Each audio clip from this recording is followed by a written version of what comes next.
You've been told to take control of your life, to plan every detail, to chase certainty like it's the only way to survive.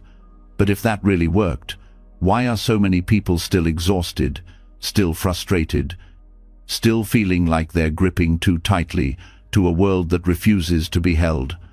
Why does control bring more fear, more tension, more sleepless nights? The truth is, most of what happens in life isn't yours to control. Not the past, not other people, not even your next breath. But that's not a reason to panic. It's the beginning of peace.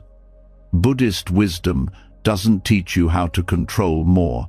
It teaches you how to suffer less, how to let go, not by force, but by understanding. Not by fighting the storm, but by learning how to float through it calmly, wisely, with a mind that doesn't resist every wave but rides it with grace. Tonight, you're not just going to fall asleep. You're going to let go of something heavy. Maybe a thought, maybe a fear, maybe the illusion that you had to hold it all together by yourself. As you listen, your mind will slow, your chest will soften, your breath will deepen, and something deep inside will whisper, "It's okay to let go." The teachings you'll hear are not just words, they are keys. Keys that unlock a quieter mind, a lighter heart, a freer life. Are you ready to stop holding on to what was never yours to carry? Then close your eyes and let's begin. You've just discovered the truth about control, that peace doesn't come from holding tighter, it comes from seeing clearer. And now it's time to go even deeper, because the biggest source of your stress, it's not the chaos out there, it's the commentary inside your head. And it all begins with one simple question: what moves, the wind or the flag? Two monks stood under a fluttering flag. One said, "It's the wind that moves." The other said, "No, it's the flag that moves." They went back and forth, certain they were right. Then their teacher passed by. He listened, smiled, and said, "Neither the wind nor the flag is moving. It is the mind that moves." It sounds like a riddle, but it's a mirror, because what moves first is not the flag or the wind, it's your mind. That's what jumps, that's what judges, that's what attaches meaning to every little thing, and that's what makes you suffer. You think you're seeing reality. You're not. You're seeing your version of it, your filter, your mental subtitles, automatically added before you even realize they're there. Someone doesn't reply to your message, and your mind jumps. They're ignoring me. A stranger looks at you for too long. They're judging me. A door slams. Someone's mad at me. But none of that is fact. It's your mind moving, trying to protect you by explaining things. But in explaining, it distorts. And distortion is exhausting. Because now you're reacting not to the world, but to your interpretation of it. And the more convinced you are that your story is true, the more stuck you get in emotions that never needed to be there. Fear, guilt, shame, jealousy. These aren't the result of what happened. They're the result of what you told yourself about what happened. That's where Buddhist wisdom cuts through. It doesn't ask you to control your thoughts. It asks you to stop believing them. It asks you to pause, to notice the mind moving, and to stop chasing it every time it runs. The monk's answer wasn't clever, it was compassionate. He was pointing to the real problem, not what's moving outside, but what's jumping inside. That jump, that mental leap from what is to what it must mean, is where suffering hides. And it happens fast, faster than logic, faster than breath. A sound, a word, a glance, a delay, and you've already labeled it. But what if you didn't? What if you let things move without needing to name them? That's the practice. Not resisting the flag, not denying the wind, just noticing the mind and choosing not to follow every movement, choosing not to interpret every breeze as a storm, because the more you interpret, the more tightly you grip, and the more you grip, the more fragile you become. Every story must be defended. Every belief must be confirmed. Every judgment must be proven right, until your whole life becomes a courtroom and your peace is on trial. But peace doesn't need to be defended, and the truth doesn't need to win an argument. It just needs space, stillness, awareness. The wind moves, the flag flaps, the mind narrates. But beneath all of that is something that doesn't move. The part of you that watches, the part of you that sees without naming, hears without judging, and breathes without grasping. That's the part Buddhism brings you back to, the still point, the observer, the one who doesn't need to interpret because it's already enough to just see. So how does this work in real life? It looks like hearing someone criticize you and choosing not to take it personally. It looks like waking up with anxiety and letting it pass through you instead of calling it a bad day. It looks like listening more and explaining less, reacting slower, judging softer. It looks like saying, maybe I don't know, and being okay with that. That's freedom. Because the opposite of control isn't chaos. It's trust. It's clarity. It's the quiet power of not needing to label everything that moves.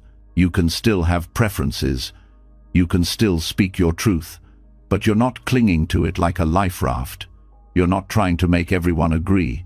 You're not panicking when someone sees it differently.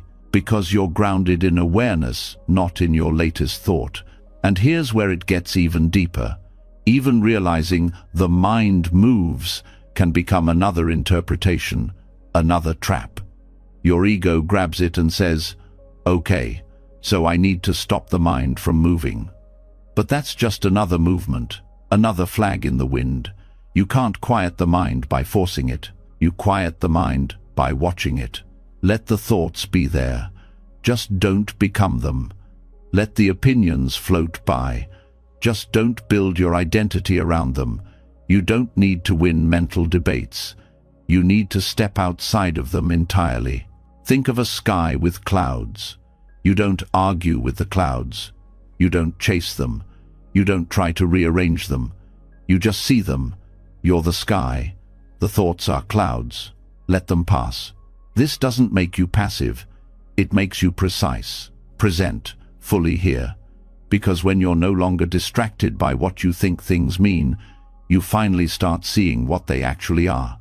You stop assuming what people feel. You stop predicting what tomorrow will bring. You stop analyzing every emotion, and you start living right here, in this breath, in this space, in this quiet place behind the noise. The mind will still move. That's what minds do. But now, you're not the one moving with it. You're watching, calm, steady, unshaken. And in that stillness, you find something wild, peace. Not because life got easier, but because you're no longer trying to translate every moment into a story you can control. You've dropped the commentary. You've released the need to label. And you've remembered that the truth doesn't speak in words. It speaks in silence, stillness, presence. So the next time you feel tension rise, ask yourself, what am I believing right now? What story is playing in my head? What if I didn't need a story? What if this moment didn't need to mean anything at all? Let go of the interpretation, and the emotion often lets go of you. That's the real shift. Not fixing the world, but no longer reacting to your mental version of it.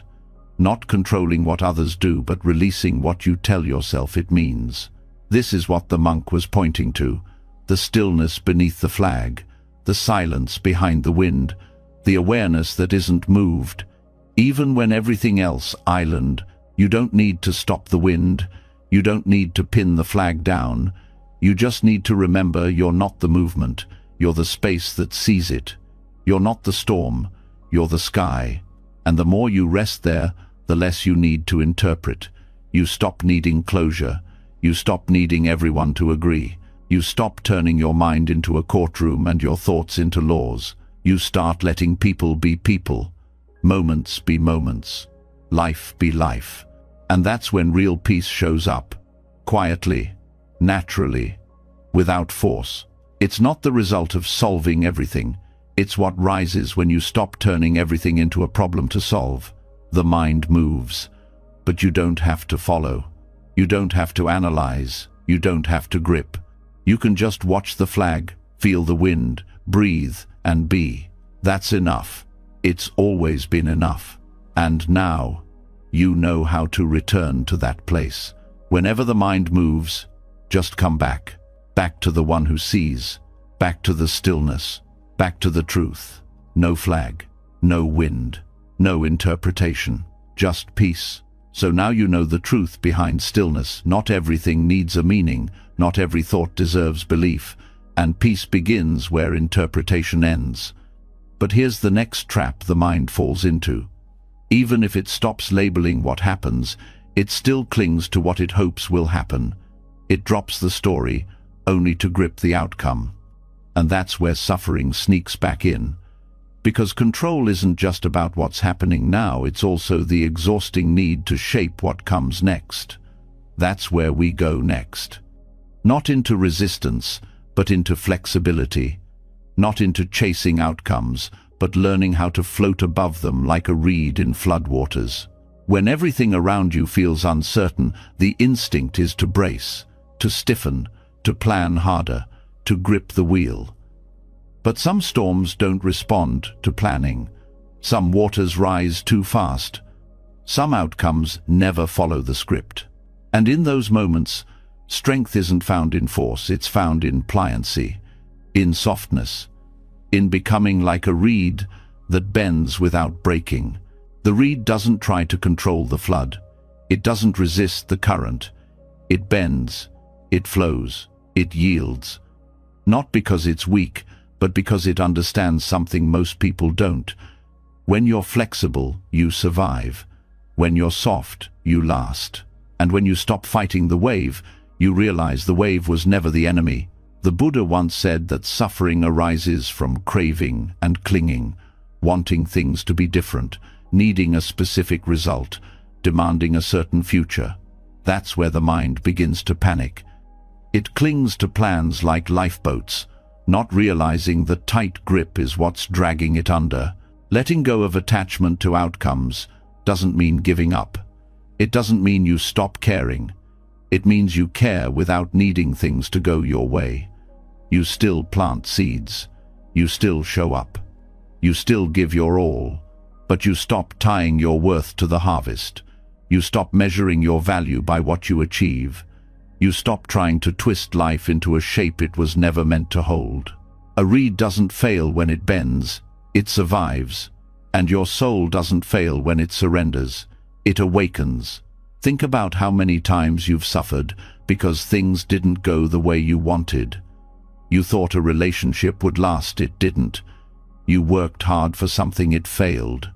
You gave your heart to a plan, it crumbled. But the suffering wasn't just the loss, it was your attachment to how it was supposed to be.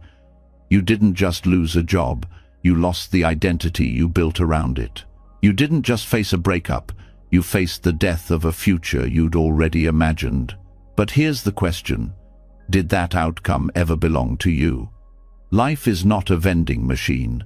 You don't put in effort and automatically get what you expect. Sometimes you give your all and life gives you silence. Sometimes you do everything right and still lose.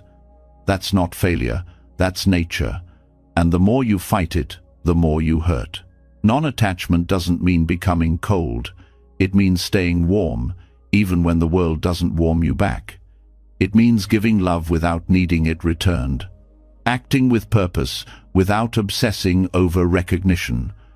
Showing up fully and letting life unfold, even if it doesn't unfold the way you planned. The reed doesn't resist the river, it surrenders to it. And in doing so, it outlasts the trees that snapped in the wind. That's what Buddhist practice teaches: how to be soft without collapsing, how to be present without control, how to live fully, even when life is anything but certain. The storm will come, the waters will rise, life will break the rules you thought it followed, but your peace isn't found in predicting the flood. It's found in learning how to float when it comes. Non-attachment is not the same as detachment. Detachment shuts down. Non-attachment opens up. It's not apathy. It's aliveness without conditions. It's showing up for the moment without demanding anything from it. It's loving what is without needing it to stay. Every time you cling to an outcome, you chain your joy to something outside yourself. You say, "I'll be okay if this happens. I'll be happy when this works. I'll love myself once I succeed." But that's not freedom. That's a prison disguised as ambition. Letting go doesn't make you powerless. It makes you powerful in a different way. It gives you the strength to be at peace even when things fall apart. The ability to remain kind even when things don't work out. The grace to keep moving without dragging the weight of broken expectations behind you. And it begins by seeing how often your tension is tied to your timeline.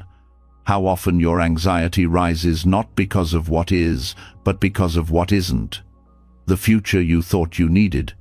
The result you were counting on. The scenario you rehearsed 100 times in your head. And when it doesn't happen, the crash isn't just disappointment, it's identity loss. But who are you if not your outcomes? Buddhist wisdom says, you are not your achievements, not your failures, not the roles you play or the things you possess. You are awareness, presence, compassion, in motion. And none of that is tied to how things unfold. The reed is still a reed, even when the water rises. When you stop needing the world to validate you, you finally start feeling whole.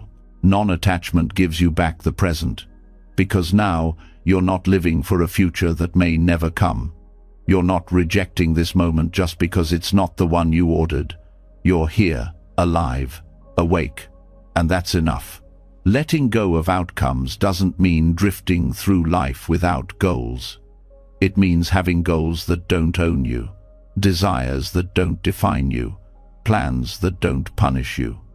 You can want things, but you don't need to collapse if they don't happen.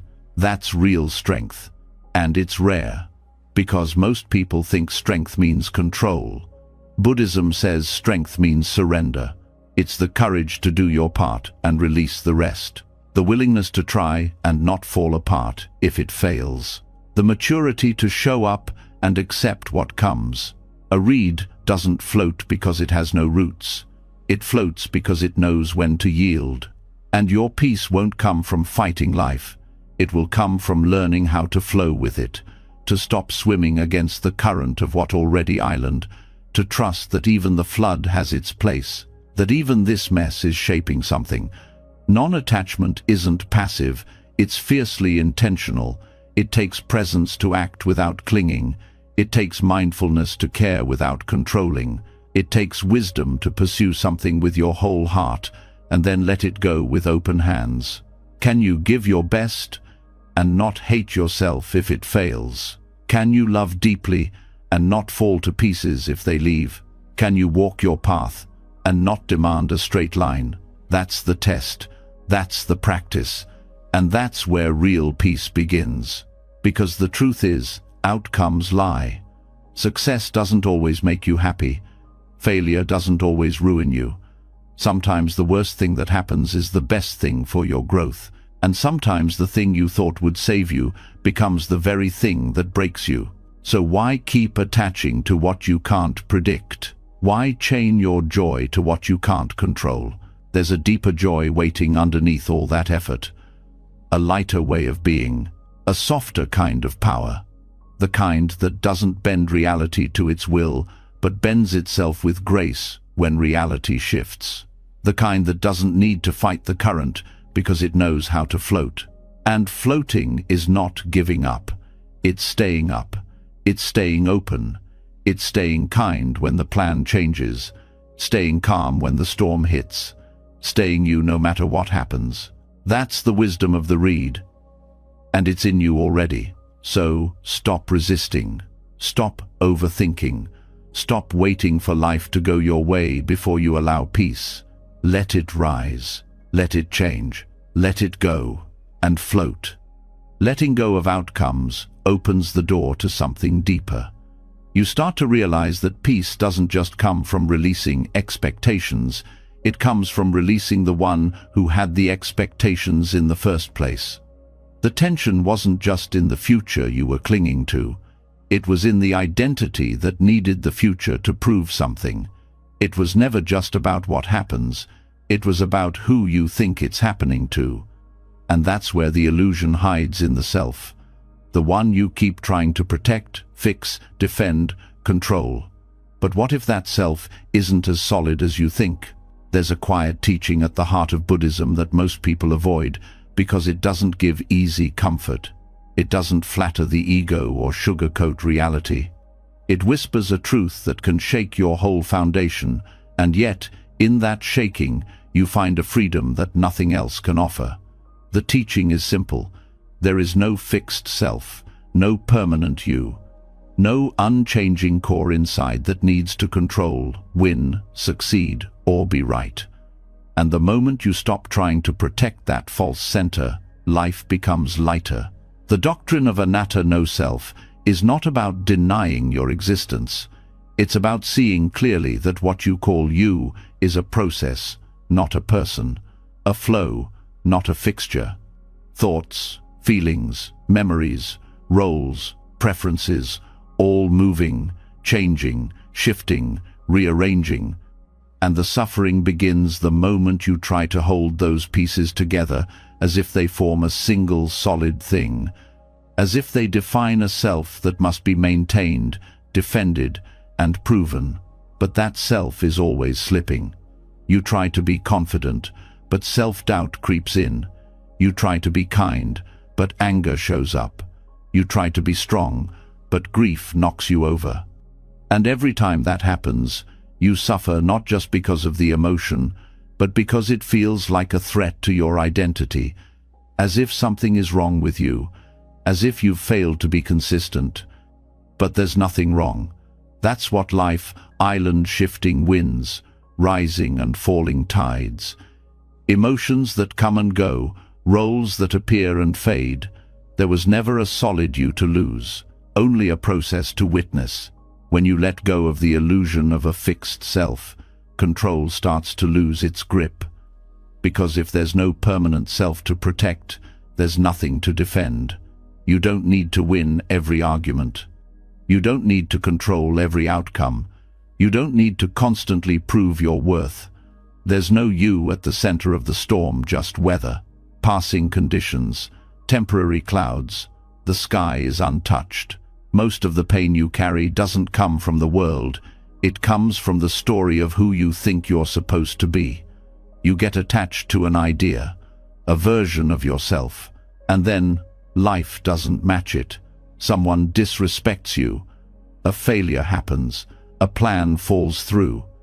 And it's not just inconvenient, it feels personal, like an attack on your identity.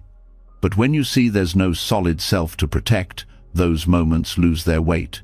The arrow still strikes, but it doesn't sink so deep. You're not broken when things fall apart.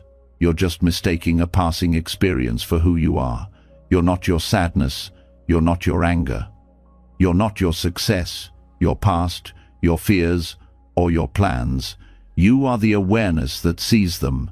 And that awareness doesn't need to control. It just witnesses. It doesn't grasp, it understands. Ego is the voice that says, I need to be in charge. But it's also the voice that says, I am the one being hurt. It's the one that attaches to every compliment and takes every insult as a wound. It builds itself on stories, and then spends its life defending them. But all it's defending is a reflection, a collection of thoughts about who you are. And those thoughts change, which means the identity they're built on changes too. When the Buddha taught no self, he wasn't trying to confuse people, he was offering liberation. Because if there's no self to cling to, there's nothing to hold back, nothing to fix, nothing to maintain. Just experience unfolding moment by moment. You get to release the pressure of being someone. You don't have to get it right. You don't have to hold it all together. You don't have to prove your worth through achievements, relationships, or perfection. You're not the actor on stage trying to stay in character. You're the space where the play is being watched. The more you relax into that, the more control becomes irrelevant. Because you're not trying to manage a story anymore, you're letting go of the need to have one. You're letting go of the question, who am I?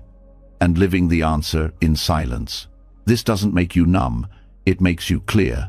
Because when you're no longer focused on protecting an identity, you can actually connect. Listen without defensiveness. Speak without fear. Move through life without armor. You stop being the center of everything, and strangely, that makes you feel more alive. Because now, you're part of it all. Not separate, not isolated, just another wave in the sea, another leaf on the tree. And in that surrender, you find peace. Anatta doesn't erase your personality. It reveals it as a dance, not a statue, a song, not a structure. You're not static, you're streaming. And the less you fight that, the more at ease you feel. All your roles become lighter. You can be a parent, a partner, a worker, a dreamer, without being defined by any of it. When a role changes, you don't fall apart. Because you were never just that one thing. You were always more and less. You were always something wider than any title, something deeper than any name. And when you stop being attached to who you think you are, you stop needing to control how others see you. Their opinions become weather, their praise becomes wind, their judgment becomes passing noise. None of it touches the space that simply sees. So much of human pain comes from the craving to be seen a certain way, the fear of being misunderstood, the panic of being wrong. But all of that fades when the center of the storm disappears, when the one who was gripping so hard realizes there was nothing to protect. There's a freedom in disappearing, not vanishing from life, but from the weight of identity. You're still here, still alive, still acting, loving, moving, choosing. But it's not about defending a self anymore. It's about dancing with the moment. Control starts to fall away. Because the one who needed to be in control, the fixed ego, the tight identity, the imagined center, was never real. Just a thought, just a pattern, just a story passed down by fear and habit. And the story was heavy. I am this. I must be that. They must see me a certain way. I can't fail. I can't be weak. I must always stay in control. That voice ruled you until you started seeing through it. Now you see there's no solid I to suffer. Just conditions, just sensations, just causes and effects, just flow. When joy comes, it doesn't mean you are good. When sadness comes, it doesn't mean you are failing. It's just what's here, just the weather of now. No need to add labels. No need to say, this is who I am. Just notice, breathe, let it pass. This is not easy at first. The mind wants something solid to hold on to. But solidity is not where peace lives. It lives in the letting go, in the resting back, in the brave act of not grasping anything, not even yourself. The less self you cling to, the more freedom you feel. Because now, you don't need to control everything around you. You don't need to fix everyone's view of you. You don't need to chase success to prove your value. You just live, fully, honestly, softly. Letting go of the self doesn't make you less. It makes you limitless. Because now, you can be anything, flow in any direction, adapt to any change. You don't break when your identity shifts. You don't panic when your image fades. Because you know that was never you to begin with. You're not here to control the world. You're here to wake up inside it. You're not here to defend a role. You're here to dissolve into presence. And presence doesn't need a name. It just, island always, already, enough.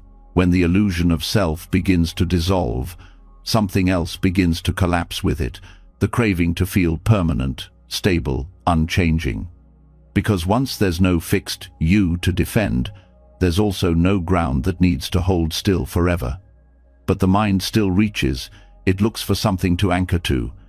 It says, if I'm not who I thought I was, then let me find safety in something else, in money, in routine, in relationships, in reputation, in certainty. And that grasping becomes the next prison. Because when life doesn't give you that stability, and it never does, you feel threatened all over again. So now the problem isn't just control, it's safety. But what if the constant search for safety is what's keeping you from peace? There's a parable in the Lotus Sutra where a man owns a vast house.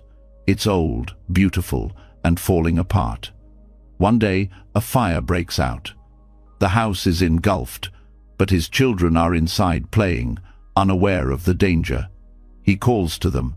They don't listen, so he changes his approach. He promises them toys, carts, treasures if they'll just come outside. And when they finally run out, they realize he saved their lives. But not because of toys, because they left a burning house. The burning house is life when it's lived under the illusion that anything here is secure. The job, the status, the family structure, the health, the plan. It's all beautiful, but it's also fragile. And the tragedy is not that it changes. The tragedy is that you thought it never would. You built your comfort inside a structure that was already on fire. The desire for security is not the same as the experience of peace. One is based on conditions, the other is based on awareness. You chase security when you think something outside you can finally make you feel safe. But safety doesn't come from locking the door or stacking up savings or controlling people. It comes from knowing that even if everything falls apart, you'll still be okay. You try to create permanent things in an impermanent world and then suffer when they fade. But it's not just the fading that hurts, it's your belief that they wouldn't, that this love would always last, that this season would stay, that this body wouldn't age. And so when the fire comes through loss, through change, through truth, it feels like a betrayal. But it was never a betrayal. It was a reminder. The fire is not the enemy. The clinging island, when you build your life around the need to be safe, you begin avoiding anything that could stretch you. You stop risking. You stop evolving. You stay in jobs that numb you. You stay in relationships that shrink you. You repeat the same habits, not because they serve you, but because they're familiar. You sit in the burning house because at least you know where the furniture island. And then you ask why you feel stuck, why you feel tired, why you're anxious. The answer isn't out there. It's inside the place you're refusing to leave. It's in the comfort zone that's turned into a trap. Buddhist practice doesn't ask you to live in fear. It asks you to stop mistaking comfort for safety.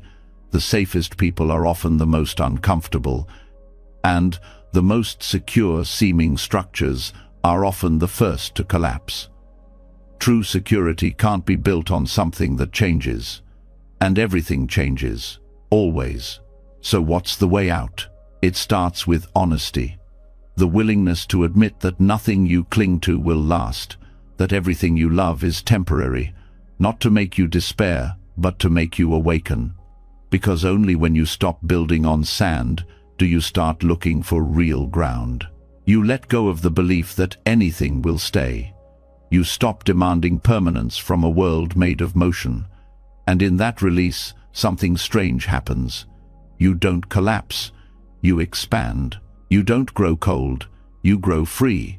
You start to love people without needing to keep them. You start to hold moments without needing to stretch them. You start to live in a way that honors the present, because you're no longer trying to make it permanent. The burning house isn't a threat, it's a teacher. It shows you what's real by removing what isn't. It strips away the illusions so you can see what remains. And what remains is this moment, this breath, this awareness. And the children? The ones who wouldn't leave. That's what the mind becomes when it's addicted to comfort. It plays in distraction, it ignores the smoke, it clings to toys while the walls collapse. And the only way to save it is through wisdom, through compassion, through a call that wakes it up. That's what you're hearing now. This isn't about becoming reckless. It's about no longer being ruled by fear. You still plan, still save, still care, but you don't live as if those things will protect you from impermanence. You act with clarity, not delusion. You prepare, not because you fear the fire, but because you understand the nature of the house. The desire for security is a craving. And like all cravings, it leads to suffering when it goes unmet, which it always does. No amount of money can buy permanence. No relationship can offer immunity to grief. No achievement can protect you from change. And yet, once you accept that, you become fearless, because now you're no longer trying to freeze a world that flows. You're swimming with it. You're walking through fire not to escape it, but to see what in you can't be burned. This is the paradox. The more you try to secure life, the more anxious you become. But the more you let go, the more grounded you feel. Because now you're anchored in something deeper than circumstance. You're anchored in truth. And truth doesn't burn. You can feel everything changing and still not panic. You can watch it all shift and still be kind. You can face the unknown and still walk forward. Because you've stopped building inside the house. You've stepped out into the open. And the open is where awakening begins. Once you stop building your life inside a burning house, something inside begins to shift. The need for guarantees starts to dissolve. You no longer panic every time a wall shakes or a window cracks. You begin to breathe with the truth that everything is temporary, and in that space, a strange kind of calm rises. But here's the next lesson. Even after leaving the house, many still grip tightly to another idea. Detachment must be earned through effort, through force, through a battle with thoughts and emotions. And this belief becomes its own form of control. So now we go further. Not by doing more, but by doing something harder, nothing. This is where true letting go begins. Not by pushing reality away, but by letting it be exactly as it island. Allowing isn't passive, it's powerful in a quiet way. Because the hardest thing for the ego to do is to stop fixing, stop fighting, stop trying to manipulate what already island. You've been taught that peace is something you win by effort.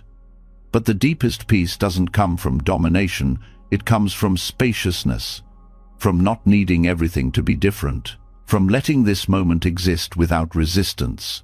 The mind wants to improve things. Even in spiritual practice, it clings to technique. It tries to engineer awakening. It says, let me detach harder, let me be more mindful, let me let go faster. But what if true release isn't about effort? What if it's about allowing? What if the doorway to peace has no handle, because you were never supposed to force it open? Letting be doesn't mean you endorse everything. It doesn't mean you agree or approve.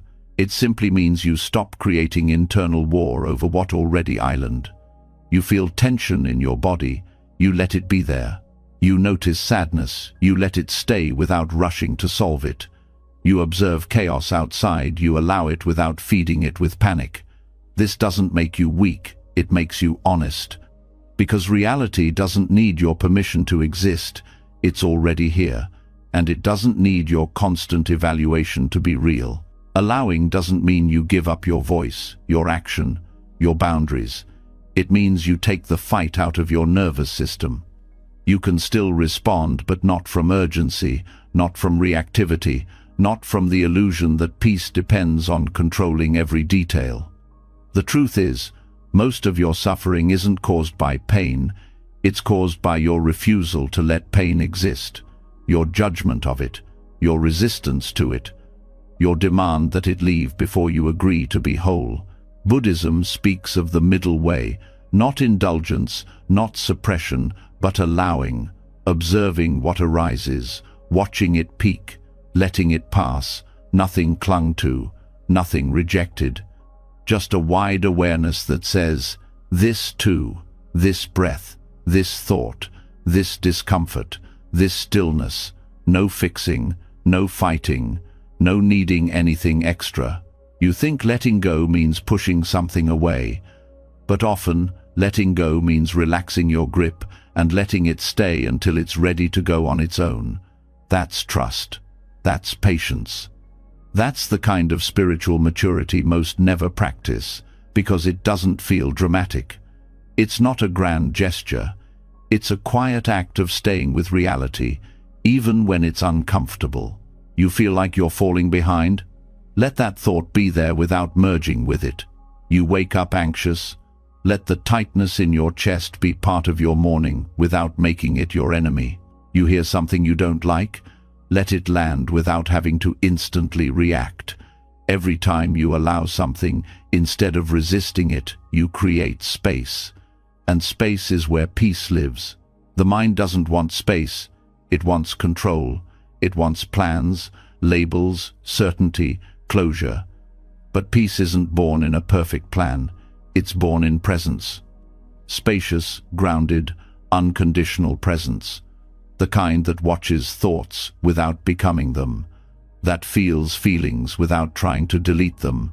That sees chaos and stays still. Allowing means surrendering to the fact that life is not a project to be completed. It's a process to be experienced.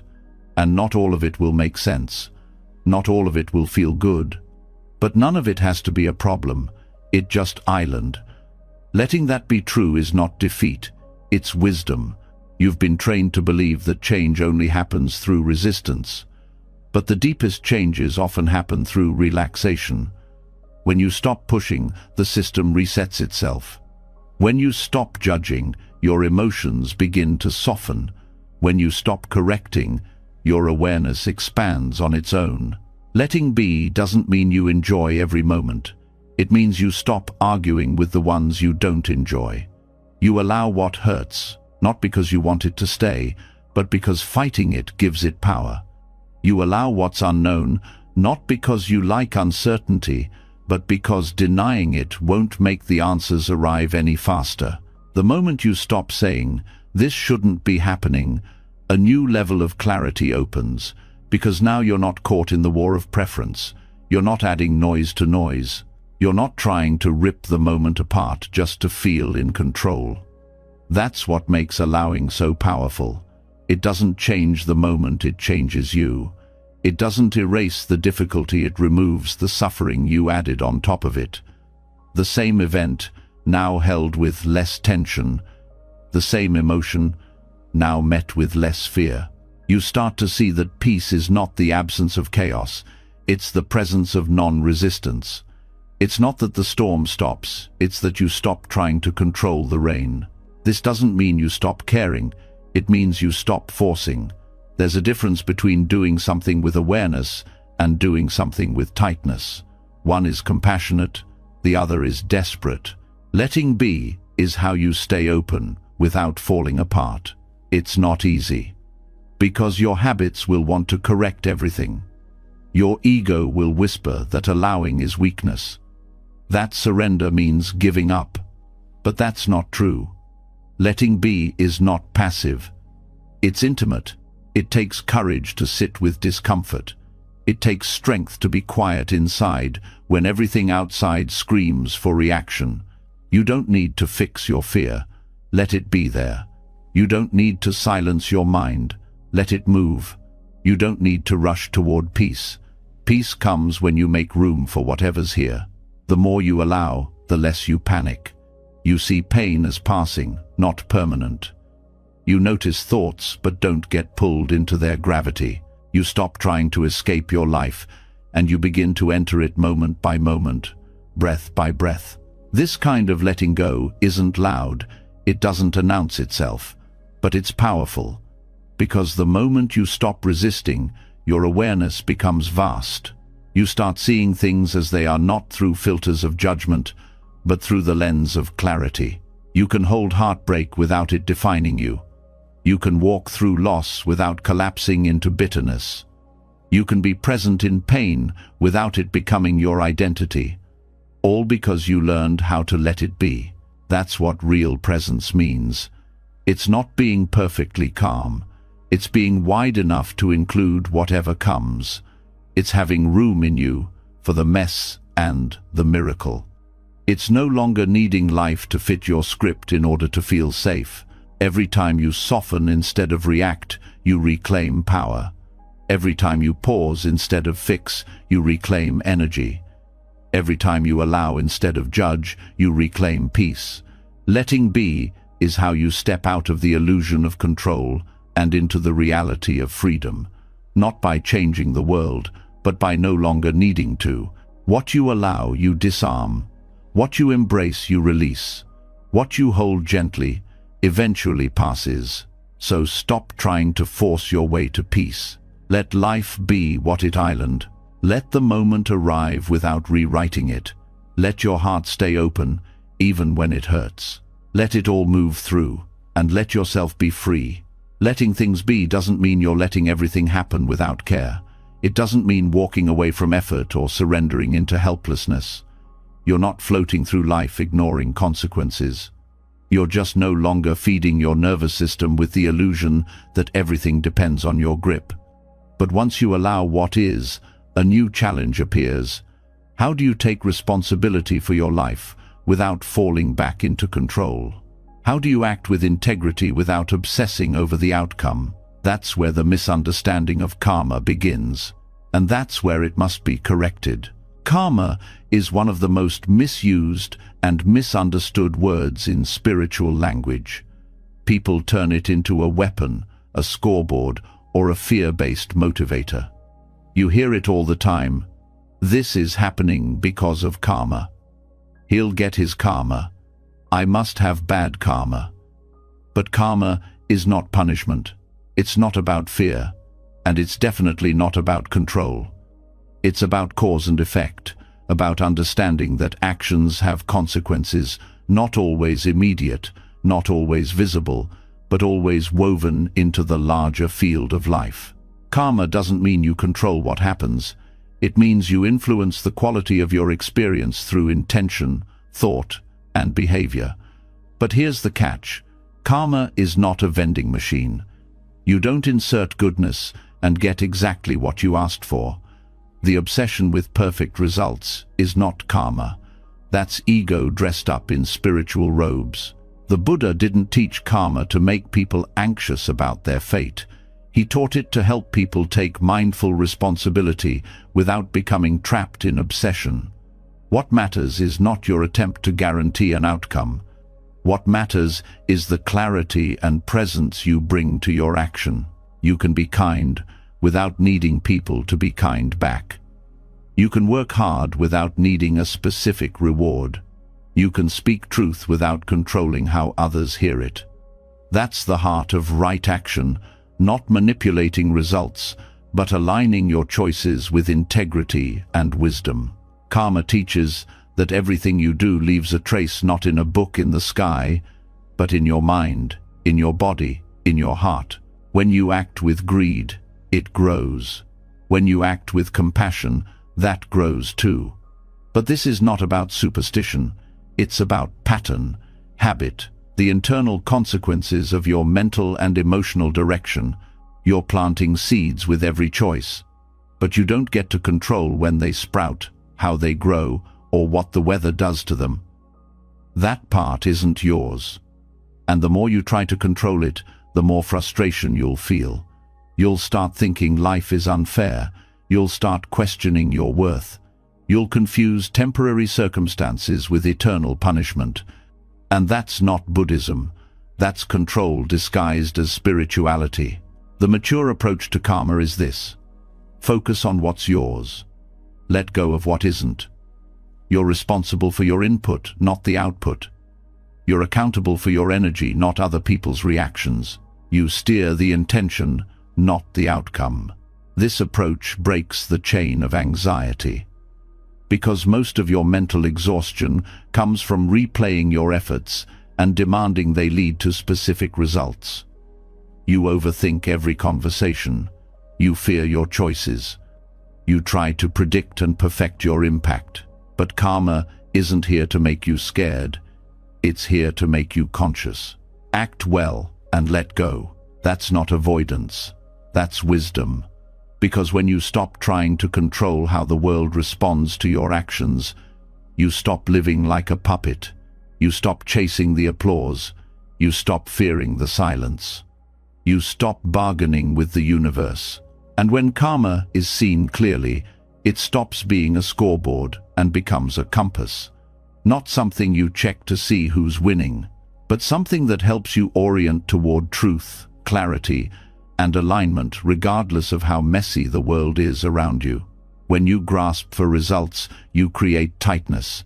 Even good actions become transactions. You meditate to get peace. You donate to get credit. You help others to feel superior. You pretend to be selfless, but deep down, you're keeping score. And that scorekeeping creates inner pressure. Because now, if life doesn't reward you on time, you feel cheated. You think you failed. You wonder why it's not working. But karma was never a game of short-term wins. Karma doesn't promise control. It promises coherence. Your actions shape your inner landscape. Not because someone's watching, but because your choices change your mind. Your intentions shape your perception. Your repeated thoughts create grooves that become your default reactions. Karma is the architecture of your own mental home. So yes, you still have power, but it's a different kind of power. Not over others, not over fate, but over how you move through this life. And that power is more than enough. It lets you shift your identity from victim to participant, from blamer to builder, from grasping to giving. You stop asking, "Why is this happening to me?" and start asking, "How am I meeting this moment?" This shift matters, because when things go wrong, your mind will reach for certainty. It will want someone to blame. Often that someone is you. You'll start using karma as a weapon. I must have done something wrong. Maybe I deserved this. But that's not wisdom, that's shame. And shame has nothing to do with awakening. Karma doesn't shame you. It guides you. It reflects your patterns, not your worth. It shows you how your past choices ripple into the present, not to punish you, but to help you see the link between cause and effect more clearly. And once you see that, you become free not from life, but from confusion. You stop expecting fairness in the short term. You stop demanding guarantees. You stop using spiritual effort as a tool to fix everything. Instead, you act because it's right. You choose presence because it brings clarity. You tell the truth because it clears the air, not because it wins you anything. You let the river of results flow. You place your oar in the water and row with care, but you don't control the current. You shape your karma with mindfulness, not fear. And yes, some people will seem to act selfishly and still succeed. Some will lie and still be loved. Some will harm and still receive applause. That's not your business. You don't see their inner landscape. You don't feel the cost of their habits. You don't know what storms they sleep with. And even if you did, it wouldn't help, because karma isn't about justice in your eyes. It's about inner alignment over time. Your peace doesn't need everyone else's karma to play out on your timeline. It only needs you to meet your life with full awareness, steady presence, and honest care. You stop thinking of karma as a cosmic vending machine and start seeing it as a path of integrity. You're not walking it to get something. You're walking it because it's the only road that doesn't cost your soul. When you understand this, your whole relationship with effort changes. You work hard, but without desperation. You love deeply, but without demand. You speak truth, but without clinging to how it lands. This doesn't mean you don't feel. You'll still have hopes. You'll still care. But you're not building your sanity around outcomes anymore. You're building your peace around process, around presence, around how you show up. That's the real fruit of karma. Not guarantees, but groundedness. Not certainty, but clarity. Not perfection, but participation. And this clarity protects you, because when things fall apart, you won't spiral into confusion. You'll say, "This too is part of the flow. Let me meet it with presence. Let me respond with grace." Let me plant seeds again. You become patient with life. You stop needing every chapter to end the way you planned. You stop holding your actions hostage to results. You stop measuring your worth by the timeline of reward. And strangely, this makes you more consistent, not less. Because now you're not acting based on mood. You're acting based on alignment. Not because of fear, but because it's who you are. You are no longer waiting for life to clap for you. You are clapping for life every time you choose intention over impulse, compassion over control, presence over panic. You are not karma's victim. You are its sculptor. So don't grasp, just plant, water, pause, and let go. When you stop clinging to karmic outcomes, something deeper shifts. You stop performing for results and start living from alignment. You take responsibility without dragging around the weight of obsession. But even when intention is pure, even when your actions are wise, pain still finds a way in. Life still delivers loss, disappointment, and unexpected turns. And the mind, trained to control and correct, tries to resist what's already happened. It holds on to the moment, replays it, resists it. And that resistance becomes the second wound.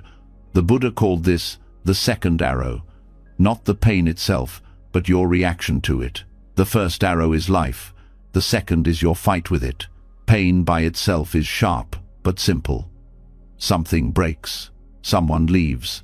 A plan fails. A body aches. That's the first arrow. It lands quickly and without warning. But the suffering that follows, that's not the pain anymore. That's the mental storm that says, this shouldn't have happened. I should have known better. This always happens to me. Why can't I get it right? The first arrow is unavoidable. The second is optional. You don't choose what happens, but you can choose how long you bleed. Most people live in the second arrow. They think it's normal to rehearse regret 100 times, to carry old wounds like they're proof of failure. They think reliving the moment will give them back control. But it doesn't. It tightens the knot. It adds layers of judgment on top of what was already hard. And now, the original pain becomes buried under stories, blame, and fear. You get hurt. That's real. But then the mind takes over. It builds a narrative. I'm not enough. They always do this. This proves I'm unlovable. And now, you're not just feeling pain, you're wearing it as identity. That's the second arrow. The problem isn't that you feel. The problem is that you personalize. You take an event and turn it into evidence. You take a moment and turn it into a verdict. And in doing so, you suffer long after the arrow has passed. Buddhist practice doesn't promise you a painless life. It shows you how to meet pain without multiplying it. It teaches you to feel fully without identifying with the feeling. It shows you how to make space around the arrow instead of pushing it deeper. You're allowed to hurt. You're allowed to cry. You're allowed to ache. But you're not required to narrate your pain into a story of failure. You're not obligated to turn loss into identity. You're not meant to live inside the wound. When something goes wrong, the ego tries to fix the past by obsessing over it. It replays the moment, rewrites the dialogue, rehearses better decisions, but none of that helps. Because the moment is gone. It already happened. And the second arrow doesn't heal it, just keeps the pain alive. You don't have to forget. But you do have to stop resisting. Because resistance doesn't remove the hurt, it traps it. It presses it against your nervous system and forces you to relive it every time your mind gets quiet. Letting go of the second arrow means learning how to sit with what is, without punishing yourself for it. You don't ask, why did this happen to me? You ask, can I let this hurt without turning it into a lifelong scar? Because pain is part of being alive. But suffering is the refusal to feel it without judgment. You've been taught to be strong by pushing pain away. But real strength comes from allowing it without collapse, from letting the pain speak without letting it take over your voice, from facing it without adding the extra weight of blame, shame, and rumination. The second arrow disguises itself as logic. It sounds like problem-solving. It pretends it's helping, but really, it's fear. It's your mind scrambling for certainty in a world that doesn't give any. It's your ego trying to rewind the tape and control what's already been written. The first arrow may be out of your hands, but the second one, that's yours to drop. You start by noticing it. You pause when the story begins. You feel the original pain, and you stop the spiral that follows. You stop turning it into identity. You stop comparing it to other people's journeys. You stop stacking it against your past. You say, yes, this hurts, and that's okay, but I don't need to carry it longer than I have to. You stop feeding the fire with thoughts. You give yourself space instead, breath instead, compassion instead. You allow the pain to move without clinging to it, without weaponizing it, without building a shrine around it. And with time, something beautiful happens. The pain passes, not because you forced it, but because you didn't trap it. Suffering stays when it's resisted. But when you let pain be pain, it becomes a wave. It rises, it crests, it falls, and you remain.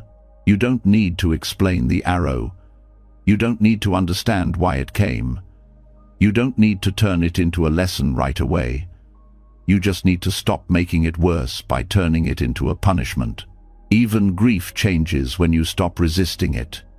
Even heartbreak becomes softer when you stop narrating it.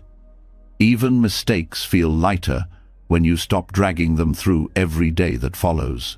You're not erasing the past. You're releasing your grip on it. And that's not weakness. That's wisdom. Letting go of the second arrow is not the same as forgetting. It's choosing not to bleed for something twice. It's choosing to protect your energy instead of burning it in mental fights with something that's already done. When a wound is fresh, it needs presence, not judgment, not control. Just breath, just stillness, just kindness. And when the second arrow shows up, and it will, you don't fight it. You just notice. And in that noticing, you soften. And in that softening, you heal. Healing doesn't happen when the pain is gone. It happens when the war with the pain ends. The arrow came. It landed. It hurt. That's real. But you can stop pulling it out and stabbing yourself with it over and over. Let it be what it was. Let it teach what it teaches. Let it pass when it's ready. You're allowed to move forward, even if it still aches, even if it's not fair, even if no one apologized. You're allowed to rest. You're allowed to stop fighting what already happened. You're allowed to live without the second arrow. Letting go of the second arrow doesn't mean you forget the pain. It means you stop making it personal. You stop carrying it like it's your identity. You stop wrapping every bruise in a story about who you are. And as that layer falls away, a deeper question rises. If you're not the one who needs to relive the past, if you're not the one being punished by your pain, then who exactly is this you that's trying to steer everything? Who is the one feeling in control or out of control? The more you look for that solid center, the more it slips through your fingers. And that's not a failure. That's the next lesson. It's time to meet the illusion of the charioteer. In the Buddhist text Milinda Panya, there's a dialogue between King Milinda and the monk Nagasena. The king asks, "Who are you? What is Nagasena?" And Nagasena replies with a question of his own. What is a chariot? Is it the wheels, the axle, the seat, the yoke, the reins, or is it just the name given to a collection of parts? If the parts are removed one by one, where does the chariot go? The same is true for the self. You're taught to think there's someone at the center, driving the body, managing the emotions, guiding the thoughts. A little charioteer behind your eyes, holding the reins. But the more you look, the more you realize there's no driver, just movement, just sensation, just a collection of parts, constantly shifting. The chariot metaphor doesn't deny your experience. It just shows you that what you call you is not a single separate thing. It's a process, a temporary coordination, a dance of causes and conditions. Thoughts arise, but not from a thinker. Emotions move, but not from a controller. Choices happen, but not from an isolated self. This can feel unsettling at first, the idea that there's no one in charge, but that discomfort comes from the mind's addiction to identity. It wants to be someone, it wants to be a captain, but Buddhist wisdom reveals that the sense of I is just a bundle of habits, a stream of conditioning, not a fixed thing, but a story. You don't control your heartbeat, you don't choose your thoughts, you don't decide your memories. You react, you respond, you move, but all of it happens in a field of interdependence. And the deeper you look, the less you find a single point of origin. There's no true owner, just unfolding. This doesn't make life meaningless. It makes it lighter. Because if there's no central self to carry, there's no central self to protect, no image to defend, no ego to polish. Just experience fluid, temporary, real. The charioteer illusion is what makes you suffer when life breaks your plans. You feel like you've lost control. But how could you lose something you never had? There was never a single you at the controls. There were only shifting responses to shifting conditions. When you think you're the driver, every misstep becomes a personal failure. Every mistake becomes shame. Every detour becomes fear. But when you understand you're the chariot, not the driver, you stop blaming yourself for every turn.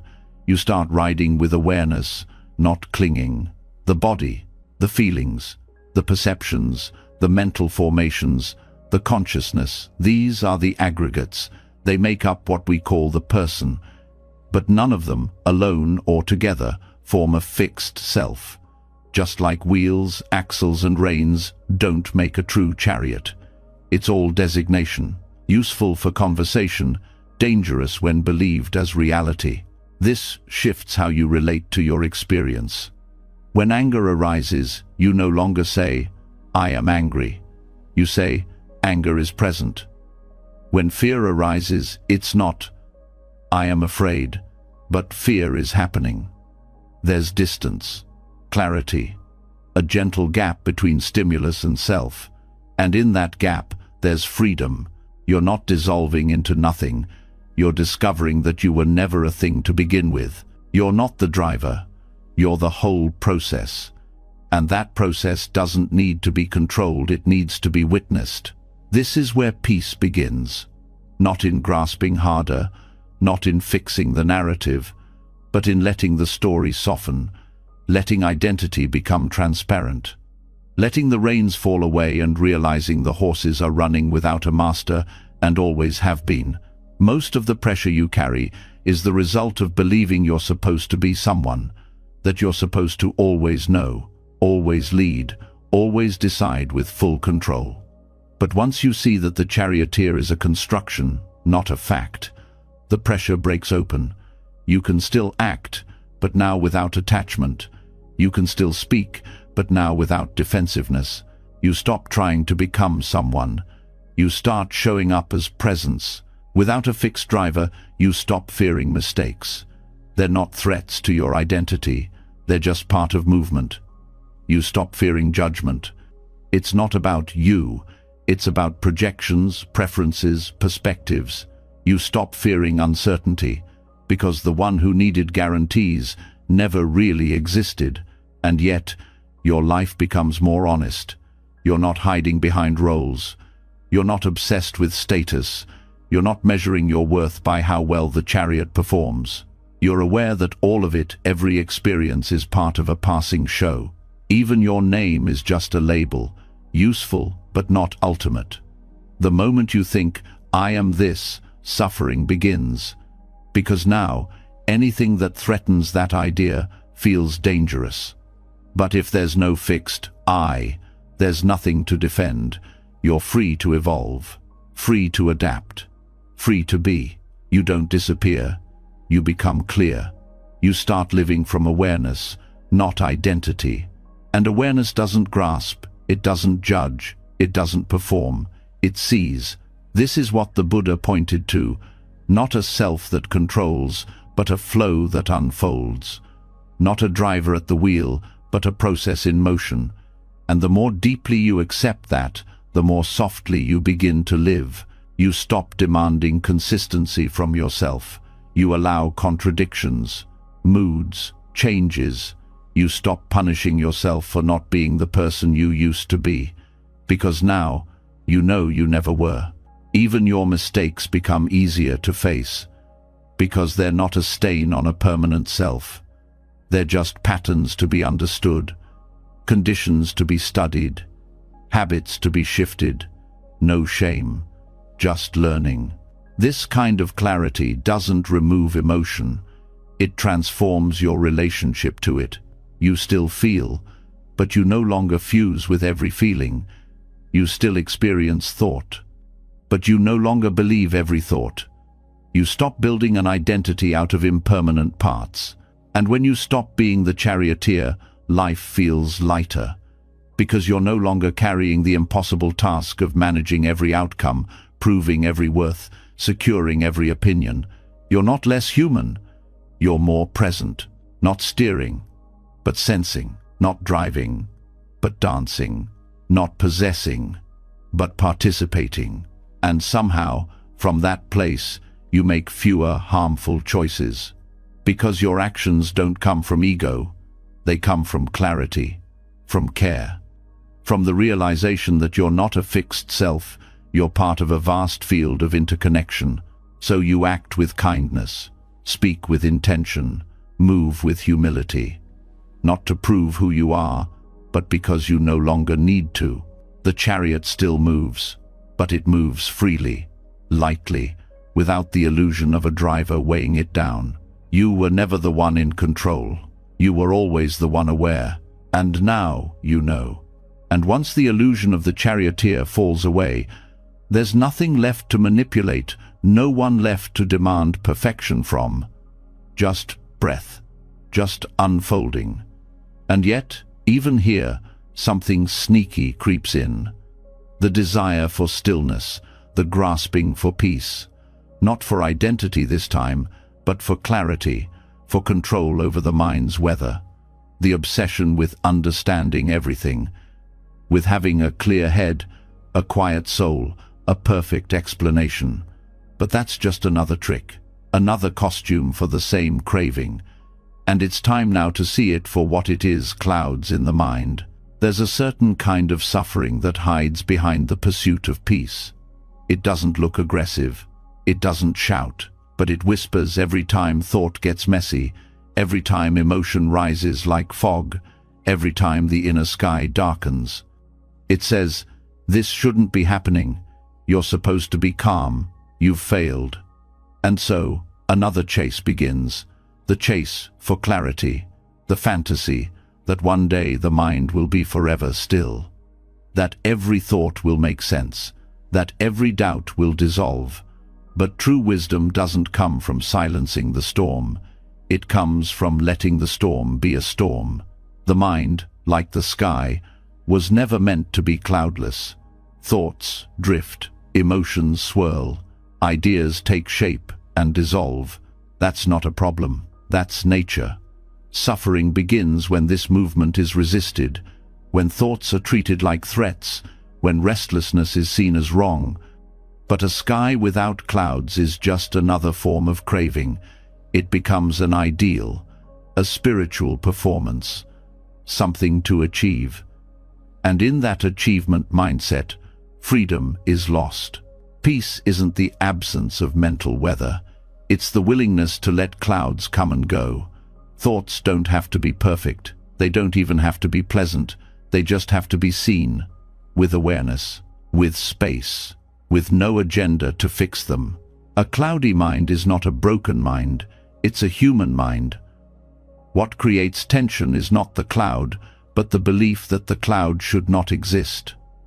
The moment that judgment softens, the mind stops fighting itself. Many chase clarity like a destination.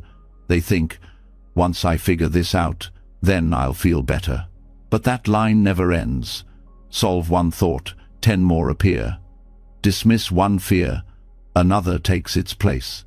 The mind isn't a puzzle to be completed, it's a landscape to be traveled. And not every path has to lead somewhere. Some just need to be walked. Thoughts come in waves, not timelines. Emotions erupt without warning. And still, most people believe there's something wrong with this. That a wise person should always be calm, always know, always smile in stillness. But stillness isn't passive. Stillness is the ability to watch the chaos without needing to escape it. There's a quiet violence in needing to be clear. It turns thought into a battlefield. It turns confusion into shame. But what if confusion is part of clarity? What if uncertainty is not a detour but a door? What if the fog is sacred too? The Buddha didn't promise an end to thought. He didn't say the mind would stop. He taught how to stop clinging to the mind, how to stop being at war with what arises. That's where true clarity lives. Not in controlling the weather, but in no longer being afraid of the rain. Thoughts are not enemies. They are echoes. They are fragments of perception, memory, habit. They're not trying to hurt you. They're not proof of failure. They're clouds shifting, dissolving, returning, and leaving. If you let them pass, they will. If you chase them, they multiply. Even spiritual seeking can become a trap. The desire to be still can be louder than the stillness itself. People meditate hoping for silence, and when noise appears, they feel they've lost. But silence isn't the absence of sound, it's the space that allows all sound. Clarity isn't an empty sky, it's the sky that holds every cloud. You don't have to chase your way into peace. You don't have to purify the mind like a spotless floor. You just have to stop treating clouds like stains. Stop measuring your worth by your clarity. A brilliant mind can be messy. A wise heart can be heavy. A peaceful person can feel overwhelmed. None of these are contradictions. You're not failing when the mind is busy. You're not regressing when doubt appears. You're just human, fully, fiercely, beautifully human. The goal isn't to stop thinking. The goal is to stop believing that every thought is urgent. Craving clarity turns meditation into performance. It turns rest into effort. It turns awareness into judgment. But true insight is quiet. It does not insist. It does not conquer. It waits. And it welcomes. Let the mind wander. Let it loop. Let it speak its fears. You don't have to fix it. You don't have to silence it. Just don't follow it. Don't chase. Don't run. Let it pass like wind across a lake ripples, not ruin. Sometimes peace means letting it be noisy. Sometimes clarity means standing in the fog. Sometimes the most enlightened choice is to stop trying to be enlightened. You can sit with confusion. You can hold space for not knowing. You can allow contradiction. That is strength. That is maturity. That is freedom. If you stop chasing clouds, they lose their power. If you stop needing the mind to be silent, it calms itself. Not always, not instantly, but naturally, like dust settling after the breeze lets go. You were never meant to live in a clear sky. You were meant to live in the whole sky, the one that rains, that storms, that glows, that shifts, and through all of it remains wide and open and alive. Some thoughts will return, some feelings will linger, but none of them define you. They are weather patterns, not truths. You don't need to argue with the clouds. You just need to recognize the sky. You can still act with purpose, still speak with care, still show up fully, but not because the mind is empty, because you no longer need it to be. You stop waiting for the perfect mood to begin. You stop needing the storm to pass before you rest. You stop hoping the world gets quiet so you can feel okay. You start being okay, even when it's not quiet. This is the end of spiritual striving, not the end of effort, but the end of self-aggression. You work with the mind, not against it. You sit with it, not above it. You begin to see that true clarity is not crystal, it is fluid. Not sharp, it is soft. Not blinding, it is warm. And eventually, you stop asking for a better moment. You stop searching for a better version of yourself. You just return to now, as it island cloudy, open, alive, because that is enough, and you are enough, even with the clouds, especially with the clouds. And once the clouds are allowed to drift freely across the sky of the mind, a deeper realization surfaces. Perhaps the pursuit itself was the final illusion. Not just the chase for peace, but the chase for something bigger, something brighter, enlightenment, liberation, the end of all suffering. Even this, in its most sacred form, can harden into a hidden form of clinging. The heart whispers, just one more insight, just one more breakthrough, and then I'll be complete. But what if that too must be released? What if the final freedom isn't found at the mountaintop, but in the quiet descent back to the market square, empty-handed and whole? That's the silent wisdom of the ox-herding pictures. The ox-herding pictures are 10 ancient Zen illustrations that trace the path of spiritual awakening. They begin with a seeker searching for the ox symbol of the true self, or the awakened mind, and end not with some glowing transcendence, but with the seeker returning to ordinary life, not as a teacher, not as a master, but as no one in particular, just a person barefoot in the mud, smiling among the people. The first pictures are about effort, the struggle, the search, the restless journey of trying to find what was never lost. A man looking for the ox he's never really been apart from, and so he looks in books, in rituals, in concepts, in silence, in teachers.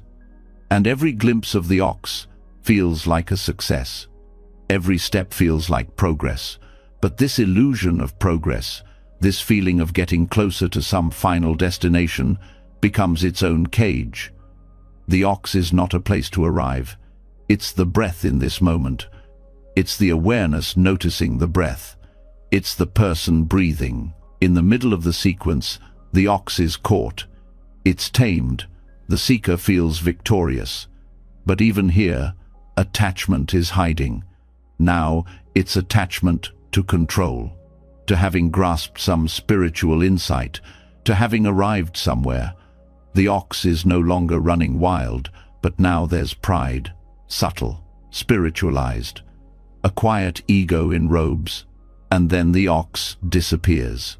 In the later pictures, there's no more ox, no more seeking, no more seeker, just emptiness. And that emptiness isn't dark, it's luminous, spacious, unburdened. But even that isn't the end. The last image shows the seeker returning to the world, shopping at the market, laughing with strangers, carrying a wine jug, living without needing to appear wise. That is the deepest teaching. The journey doesn't end with renunciation, it ends with return. Not return as the same person, but return as one who needs nothing, proves nothing, clings to nothing. Many walk the path trying to escape the world. They think awakening means retreat, silence, detachment, floating above the noise. But true awakening moves toward life, not away from it. It doesn't escape the marketplace. It blends into it. It meets it without armor. The early stages of seeking are full of striving. People set spiritual goals. They want to reach the end of suffering. They want to master the mind. They want to dissolve the ego. And all of it sounds noble. But it's still desire. It's still pressure. It's still chasing. Even the desire to awaken can become a burden. When will I finally get it? How do I maintain my state? Why do I keep falling back? These questions create cycles. Cycles of measuring, of comparing, of doubting. But the path doesn't move in a line. It loops. It disappears. It turns into something else. And that's not failure. That's the design. In the ox-herding pictures, nothing is rejected. The ox is not bad, the struggle is not bad, the search is not wrong, but clinging to any part of the journey, even to awakening itself, becomes a trap. True insight is not obsessed with permanence, it's content with vanishing. Like the ox, like the seeker, like the need to seek. One day the whole project falls apart. And in that falling apart, there's relief, there's laughter, there's a soft return to the ordinary. The seeker who returns to the marketplace is not pretending to be humble. They have forgotten to be anything. They aren't trying to help others. Their presence just helps. They don't hold teachings. Their life becomes the teaching. And they don't walk around telling people they're enlightened. They're too busy helping someone pick out turnips or finding a missing goat. Many chase spiritual highs, peak experiences, moments of oneness, states of bliss. But those pass. They have to. And when they do, people panic. They think they've lost their way. But what's lost is the fantasy that awakening was a state. What remains is something simpler, more durable, less exciting, a kind of open-hearted ordinariness. The goal is not to stay above suffering. It's to meet suffering without resistance, to walk through the world without armor, to return to the market without forgetting the silence within, not as someone special, not as someone awakened, but as someone real. Letting go of the need to reach enlightenment is not the same as giving up. It's trusting that there's nothing to reach, nothing missing, no self to fix, no final insight that will make everything perfect. Just this moment, and then this one. In Zen, it's said that before awakening, mountains are mountains. During awakening, mountains become rivers. But after awakening, mountains are mountains again. The difference is, the clinging is gone, the struggle is gone, the ideas about what it all means, gone. The seeker doesn't vanish, the struggle doesn't vanish, but the compulsion to fix, to achieve, to arrive that softens, that falls off, that dies a quiet death. And what's left is life. Simple, messy, honest, lived, without pretending to be free from it. You're allowed to want peace, to want awakening. But don't turn that desire into a chain. Don't make it another weight to carry. The ox-herding pictures aren't instructions, they're reminders that the journey is not about becoming someone, it's about unbecoming everything that was never needed. And when you finally stop trying to be awake, that's when the deepest peace slips in, not as a dramatic event, but as a quiet return. A return to walking barefoot, to doing the dishes, to talking with strangers without needing to impress. A return to life, just as it island. There is no spiritual finish line, no final proof that you've made it. The ego wants that, but the heart doesn't need it. The heart just wants to be here, present, open, real. So if you're tired of striving, let that tiredness be your teacher. Let the path fall apart. Let the ox go. Let the self dissolve, and then return. Not to preach, not to teach, just to live. To love, to serve, quietly, gently, with nothing left to prove. This is the last surrender. Letting go of even the idea of letting go. Dropping even the goal of dropping goals. Laughing at the whole game while still playing it with care. And as you walk back into the world, you may find something unexpected. Not a grand enlightenment, not a final answer, but a simple joy. A quiet enoughness. The ox is gone. The seeker is gone. And yet here you are alive, walking, smiling, being, whole, with nothing more to reach for. And so, after returning to the world empty-handed, not seeking enlightenment, not clinging to insight, not proving anything to anyone, something subtle begins to shift. There's no pressure to perform wisdom, no race to demonstrate growth.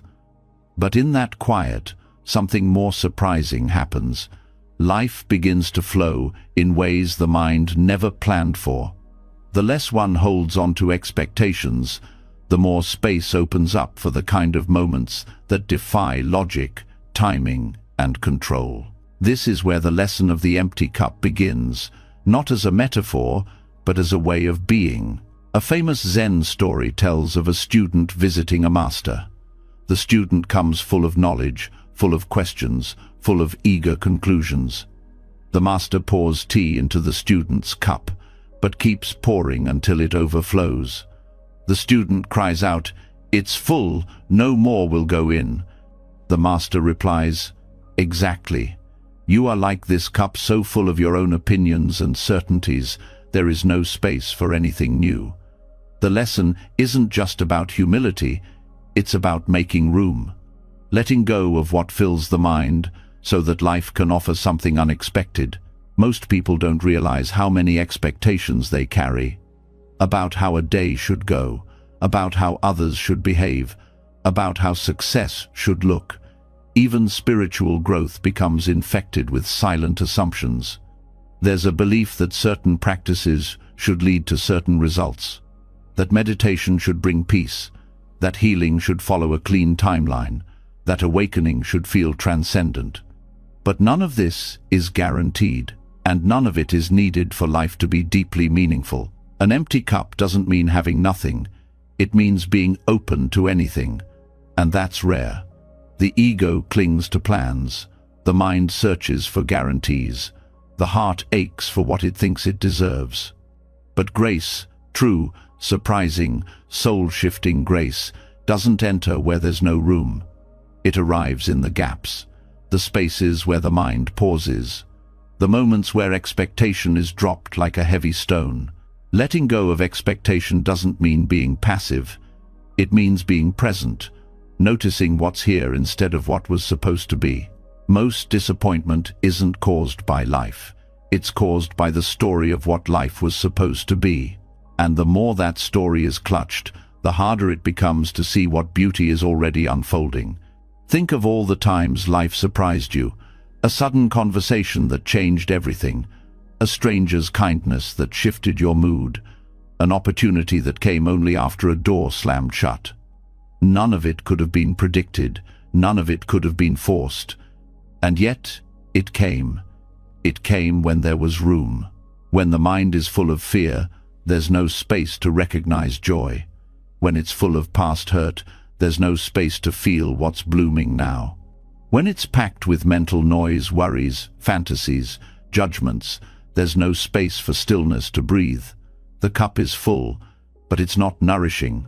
It's overflowing with habits, beliefs, and patterns that no longer serve.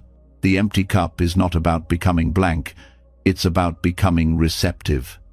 In the same way, a musician pauses between notes, or a painter leaves blank space to make the subject breathe, life also requires room. But society worships fullness, full schedules, full resumes, full shopping carts. And so people rarely feel the emptiness that allows something deeper to enter. In Buddhist teachings, shunyata, or emptiness, doesn't mean void or absence. It means openness, interdependence, freedom from fixed identity. An empty cup can hold tea, water, wine, or nothing at all. And in that flexibility lies its beauty. The moment you say, "Only this should happen," you close the door to the thousands of other things that could. Letting go of expectation is also an act of trust. Trust that the unknown is not the enemy, that not knowing what comes next doesn't mean failure, that silence doesn't mean stagnation. It's trusting that sometimes not getting what was wanted is the greatest mercy, and that the best things often come sideways, quietly, through doors not even seen. People often say, "Be realistic." But what they mean is, cling to your predictions. Don't get disappointed. Yet the truly realistic person knows life is anything but predictable. Things shift. People evolve. Seasons turn. A plan today may be irrelevant tomorrow. So to live fully is not to plan better, it's to hold plans lightly and meet the moment as it island. There's a peace that comes from not needing things to unfold a certain way. It doesn't mean giving up. It means showing up with curiosity instead of control. When there's space in the mind, even challenges are received differently. They're not interruptions, they're invitations to see more clearly, to soften, to begin again. The heart, too, has a cup, and it fills quickly with stories of betrayal, of regret, of loss. But when those stories are held too tightly, the heart can't feel what's now. It stays locked in a loop. To empty the cup of the heart is to cry without apology, to forgive without forgetting, to feel pain, then release it not because it didn't matter, but because it can't define what's next. Emptying also happens through stillness, not the forced kind, the listening kind, sitting without distraction, walking without rushing, letting silence cleanse the inner clutter. In those moments, the noise of expectation begins to settle and a deeper awareness begins to rise. Sometimes, the mind clings to wisdom like a trophy. I've learned this, I know that. But even wisdom, if not emptied, can harden into pride, into dogma, into walls. The wisest people often say the least, not because they lack insight, but because they're still learning, still letting life teach them, still making space. Letting go of expectations doesn't mean becoming numb, it means becoming alive to what island? A child crying in a supermarket, a storm ruining weekend plans, a friend not calling back. None of it feels like grace, but sometimes, in those very moments, something unplanned opens a deeper breath, a flash of understanding, a softening that wasn't there before. Life rarely gives what's asked for in the form expected, but often it gives something better. Not more glamorous, not more impressive, but more needed, more honest, more real. When the cup is empty, it can receive whatever comes: joy, sorrow, insight, mystery, and it can pour it out again without clinging. True freedom isn't getting everything wanted. It's not needing to know what's next. It's walking into each day with hands open. It's speaking without rehearsing, loving without scripting, living without demanding guarantees. When someone fully lets go of expectation, they don't become passive.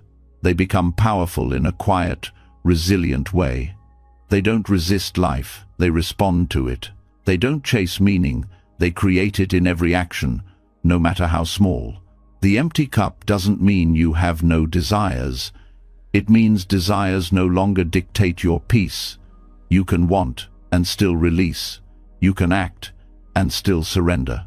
You can dream and still welcome surprise. Grace, by nature, can't be controlled. It shows up when least expected, and it only enters where there's room.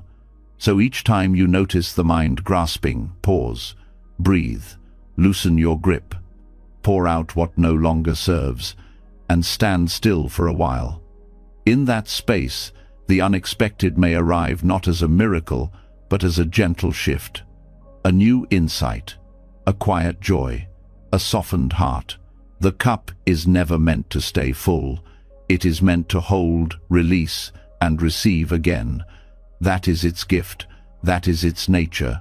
That is the quiet art of making space for the unexpected.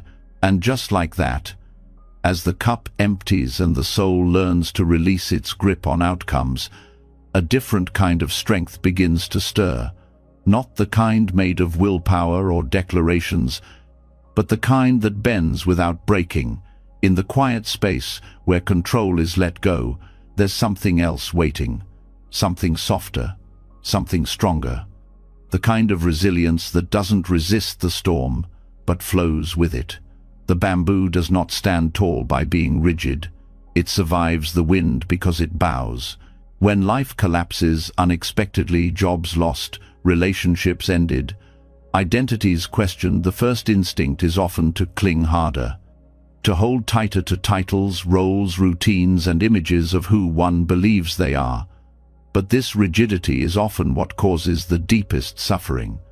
The tree that refuses to bend in the wind is the one most likely to snap. And so, the wisdom of the bamboo offers a different kind of lesson, one not grounded in force, but in flexibility. In many cultures, bamboo represents strength, but not because it's the hardest plant, because it's the most adaptable. It sways, it yields, it stretches far before ever reaching a breaking point. And in that bending, there's a quiet power, a trust in motion, a wisdom in release. This kind of strength is not celebrated enough. Society praises those who stand firm, who never change their minds, who cling to identity as if it's sacred. But what if the greatest freedom lies not in holding tight, but in letting go? Think of how much suffering is caused by trying to maintain a fixed identity, the need to be seen as successful, even when crumbling inside, the need to play the role of the strong one, even when exhausted, the need to always be right, even when growth means being wrong. Identity becomes a prison, not because it's false, but because it's frozen. And life, by its very nature, is not still. To bend is to recognize that who you are is not a fixed object. It's a process. It's a series of unfoldings. One day the role is teacher, the next it's learner. One season it's caretaker, another it's seeker. When identity is held too tightly, change becomes terrifying. But when flexibility is embraced, change becomes an ally. Flexibility does not mean weakness, it means wisdom. A river carves through mountains not because it is strong, but because it yields, it adapts. It flows around the unmovable. And over time, it changes the very landscape. This is the power of softness. This is the resilience of bending. When pride takes hold, bending feels like defeat. To say, I was wrong, feels like failure. To say, I need help, feels like weakness. But pride is brittle. It cannot bend. It cannot evolve. And so it breaks under pressure. True resilience comes from humility, the kind that allows space for mistakes, for shifts, for growth. Think of a moment in life when everything felt like it was falling apart. The loss of a dream, the betrayal of a friend, the collapse of plans. In those moments, what kept you going wasn't your control. It was your capacity to adapt, to soften where you wanted to harden, to keep moving when standing still felt safer. Flexibility doesn't erase the pain, it simply means the pain doesn't define what comes next. Letting go of rigidity also means letting go of the illusion that everything must make sense right away. The need to find meaning immediately can create more suffering. Sometimes, the lesson isn't visible until much later. And until then, the most resilient thing to do is keep bending, keep listening, keep allowing. In the natural world, flexibility is survival. Animals migrate, trees shed leaves, cells in the body constantly regenerate. Nothing stays fixed. And yet, humans often believe their value lies in consistency, in always being the same. But what if the soul is meant to evolve? What if your very purpose is to be shaped by experience, not defined by it? Letting go of rigidity in roles also frees others. When someone is always expected to be the strong one, they can't breathe. When someone is always expected to be the cheerful one, they can't grieve. When someone is only loved for being useful, they can't rest. Flexibility in identity allows space for the full spectrum of being. Flexibility is also an act of deep listening to yourself, to the moment, to what is actually needed now, not what was needed yesterday. This moment might require stillness. The next might call for boldness. One day, silence heals. Another day, speaking truth does. The flexible soul doesn't resist these shifts, it responds to them. In Buddhist teachings, the middle path is often misunderstood as a compromise. But it is not weakness, it is balance. It is wisdom that doesn't lean too far in any direction, that knows how to center itself, not by rigid discipline, but by gentle correction, like a dancer adjusting mid-step, like bamboo swaying but not falling. In meditation too, this flexibility matters. Some days the mind is loud, other days it's calm. The point is not to force silence, but to meet the mind as its island, to bend with it, not against it, to sit, not to achieve, but to allow. The practice isn't perfection, it's presence. Relationships thrive when flexibility is present. The ability to say, I was wrong, or I've changed my mind, or let's start over. Rigidity demands being right. Flexibility values connection over ego. It lets go of the need to win and chooses to understand instead. Even the body teaches this. Muscles that are never stretched become stiff. Joints that are never moved lose their range. Resilience is not just about strength, it's about fluidity. Emotional, mental, physical, spiritual. To remain open, supple, responsive. And in grief too, flexibility is survival. There is no straight path through loss. Some days, the sorrow feels far away. Other days, it hits like the first hour. To move with that, to bend with the waves, is not weakness, it is the only way to stay afloat. Flexibility also means not needing to define everything. Not every feeling needs a label, not every moment needs a conclusion. Sometimes, the most profound thing one can do is let things be, let them unfold, let them move through and beyond. The bamboo bends because it trusts the storm will pass. It doesn't resist the wind, it dances with it, and when the storm is gone, the bamboo is still standing. Not because it fought harder, but because it surrendered more wisely. That kind of resilience is not dramatic, but it is lasting. There is something beautiful in not always having to be right, in not always knowing the answer, in allowing mystery. The flexible mind makes space for wonder, for surprise, for transformation. The rigid mind, by contrast, only makes room for what already fits. Letting go of pride is perhaps the hardest part. The part that says, I should be beyond this, or this shouldn't affect me anymore. But healing is not linear, and growth is not a checklist. Pride often delays peace. Flexibility invites it back in. To bend is also to forgive, not just others, but oneself. To say, I didn't handle that well, and I can try again. Rigidity punishes, flexibility repairs.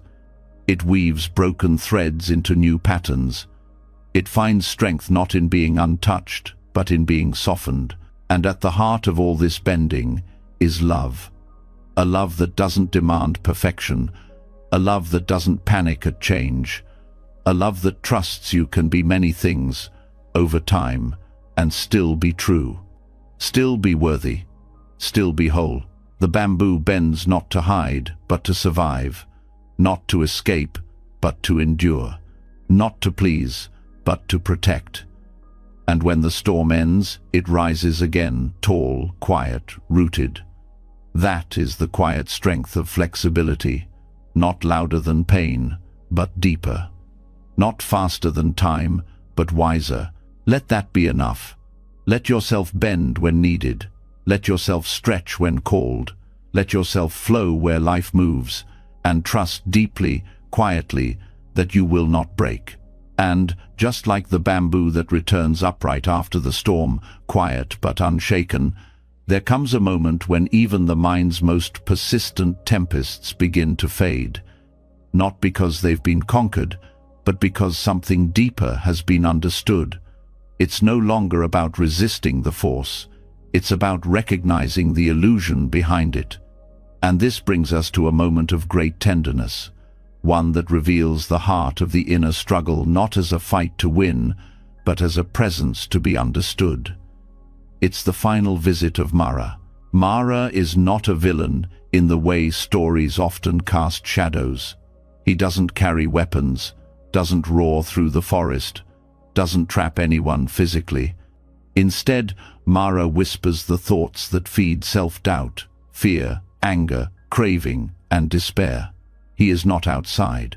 He is the voice within that questions worth, that resurrects past wounds, that ignites silent wars under the skin. And yet, in the Buddha's final days, when Mara visits again, something remarkable happens. There's no battle, no banishment, no resistance. There is, instead, an offering of tea. That moment reveals something far more powerful than discipline. It reveals acceptance, and not the passive kind. This acceptance is wise. It sees clearly. It meets the darkest thought without panic. It says, I see you. You do not control me. You may sit here, but you no longer run the show. This is how the Buddha greets Mara in the end, not with force, not with denial, but with full awareness and compassionate presence. What makes Mara lose his grip is not being defeated, it's being welcomed, being seen without fear, being treated like a guest, not an enemy. That response removes the fuel from the fire. And that's the lesson. Negative thoughts thrive on rejection, on being pushed away, on being feared. They lose power when brought into the light with steady, calm attention. Many live in a constant state of silent combat, waging war against their own minds. Thoughts arise unwanted, intrusive, uncomfortable, and the reaction is immediate. Get rid of it, fight it, suppress it. But that fight becomes the trap. The more resistance, the more attention. The more attention, the more rooted the thought becomes. It's like trying to silence an echo by shouting at it. The story of Mara is a mirror. It reflects the parts of ourselves we label as unworthy. The inner critic, the anger, the craving, the sadness. But labeling them as enemies only feeds their strength. When the Buddha sees Mara, he calls him by name, not in fear, but in recognition. Ah, Mara, he says gently, you are here again. This act of naming is not just poetic, it is powerfully disarming. Naming brings consciousness, consciousness brings space, and space interrupts the cycle. Negative thoughts are not proof of failure, they are part of the human experience. What transforms the experience is how they are met. Meeting them with curiosity instead of judgment changes everything. Asking, where did this come from? Or, what is this trying to protect? Opens a new path. A path not of control, but of understanding. Letting go of the battle doesn't mean giving up. It means changing the nature of the relationship. Instead of trying to win against the inner voices, the path is about inviting them to speak and listening without being consumed.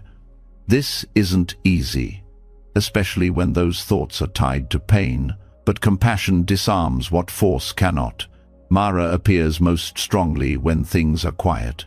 In moments of stillness, during meditation, at night before sleep, he comes dressed as restlessness, as doubt, as distraction. He says, this silence is dangerous. Do something. And often people obey, not because they want to, but because silence becomes unbearable when they don't know how to hold what rises in it. But what if silence isn't empty? What if silence is just the space where truth waits beneath all the noise? When Mara says, this isn't working, compassion replies, I hear you, but I'm staying. When Mara says, you're wasting time, compassion replies, there is no rush. This gentleness is not weakness. It is the firm hand that chooses peace over panic. Even when Mara arrives with old memories, with guilt, with fear of the future, the approach remains the same. Ah, you again. Sit with me. This invitation rewires the nervous system. It tells the body, you are not under attack. You are not being chased. You are home. So much of suffering is not in the thought itself, but in the resistance to it. I shouldn't feel this. This shouldn't be happening. Why is this back? These thoughts compound the pain, but when resistance softens, The thought often dissolves on its own. Not instantly, but eventually, like a wave that crashes and then retreats back to sea. Mara thrives on urgency, on the belief that discomfort must be fixed now. But what if discomfort is just a signal, not a danger? What if the anxious thought is not a command, but a flare saying, "Look here, there is something unresolved." Ignoring it or fighting it will only delay healing. Sitting with it, gently, begins to unwind the knot. Letting go of the battle also means letting go of the idea that one must be constantly positive to be spiritual or enlightened or worthy. The Buddha did not reach peace by avoiding Mara. He reached peace by no longer needing to exile him. Peace does not mean the absence of inner struggle. It means the ability to be still within it. Thoughts lose power when they are not personalized. "I'm having a thought that I'm not good enough" is very different from "I'm not good enough." The first creates space. The second creates identity. That space, even if only a breath wide, is the key. In that space, there is choice. Choice not to believe, choice not to react, choice to stay seated in one's center. Over time, the visitations become less threatening, not because the thoughts disappear forever, but because the relationship to them is no longer hostile. They become like familiar clouds passing through the sky. Not welcome, but not alarming either. Just passing. Even when Mara visits in more disguised forms, comparison, perfectionism, envy, the same invitation applies. "Ah, this again. Sit with me." This allows for inquiry. What is this emotion protecting? What fear lives underneath? What unmet need is speaking here? This approach transforms what once felt unbearable into something that can be held, not controlled, not erased, but held, and that holding becomes healing. The mind learns that it is safe to feel, that no thought is too dark to be seen, that no feeling is too heavy to be carried with grace. And this does not mean indulging every thought. It means not fearing them. It means not giving them the steering wheel. It means learning to respond, not react, to pause before assuming, to breathe before believing. Even in daily life, Mara shows up, in a look that feels like judgment, in a silence that feels like rejection, in the flash of jealousy that arrives uninvited. But when recognized with compassion, these moments become openings. They teach. They reveal the hidden stories running beneath the surface. And when those stories are seen, they can be rewritten. The path of the Buddha is not about perfection. It is about liberation. Liberation from the cycle of self-inflicted harm. Liberation from the compulsive need to control the mind. Liberation from the belief that peace comes from defeating something. True peace comes from no longer needing to fight. The last visit of Mara is a moment that echoes across centuries, not because it was dramatic, but because it was honest. The enlightened one still faced his shadow, but he no longer needed it to disappear. That is the deepest letting go, to let go of needing anything to be different before peace is possible. And so when negative thoughts arise, the question becomes, can this be met with kindness? Not agreement, not rejection, just presence. Because in that presence, Mara loses his edge. The thought loses its urgency. The storm loses its grip. This kind of living aware, compassionate, spacious, does not make life easy, but it makes life clear. And clarity is what dissolves illusion. The illusion that one must be fixed to be free. The illusion that only light is welcome. The illusion that shadows mean failure. In the end, Mara still visits, but he no longer stays. And that is enough.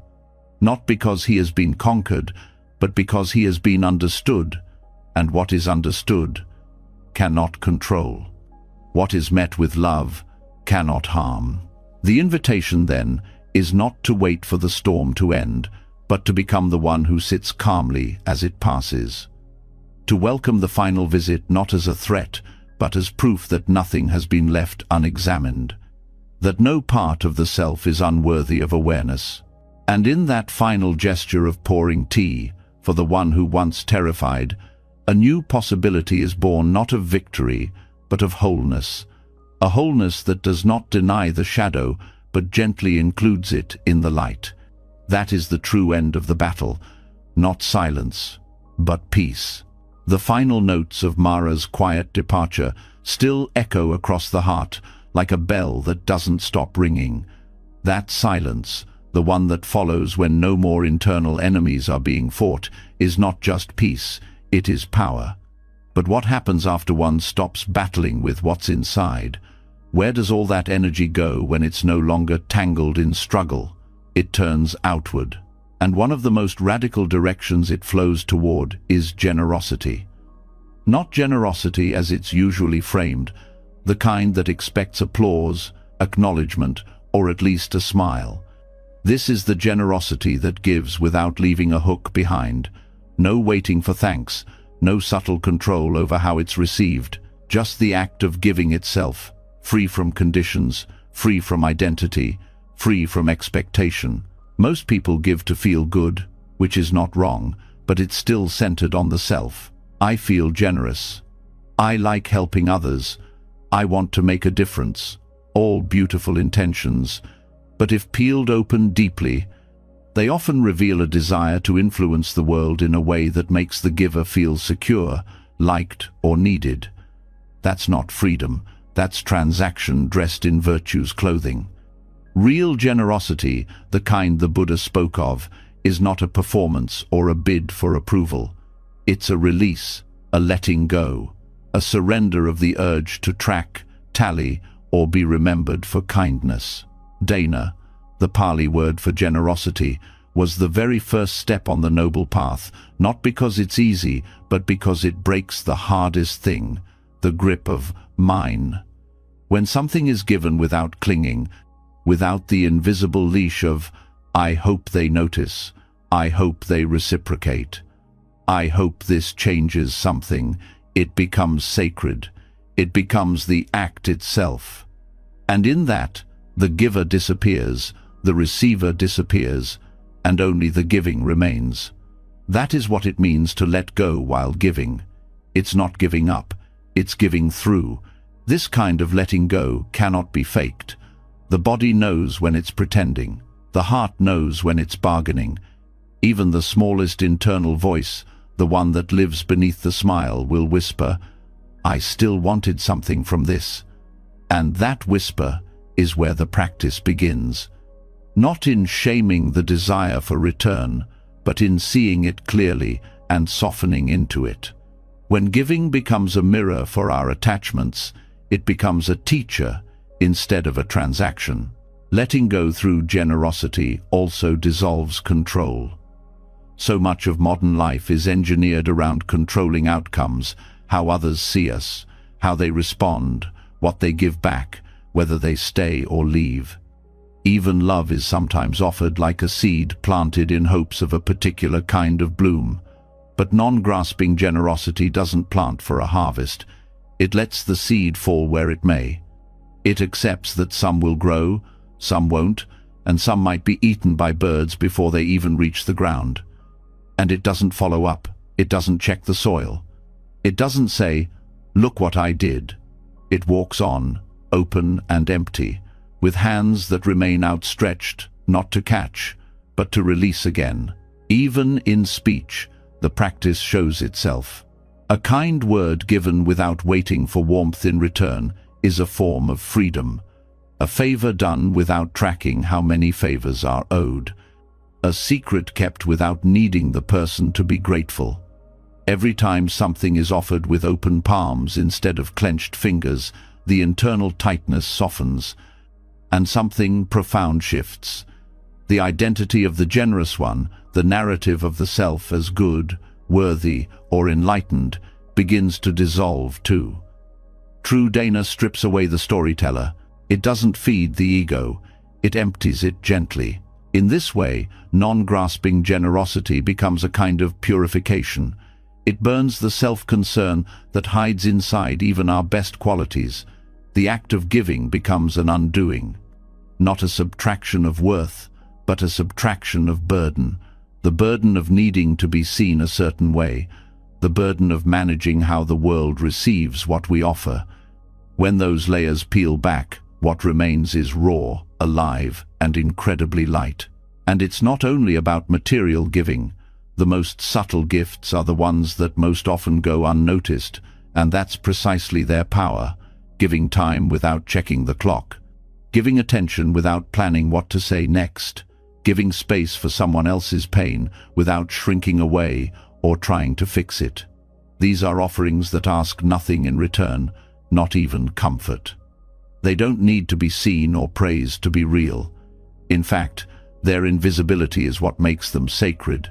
There's also the paradox that the less we expect from our generosity, the more deeply it nourishes.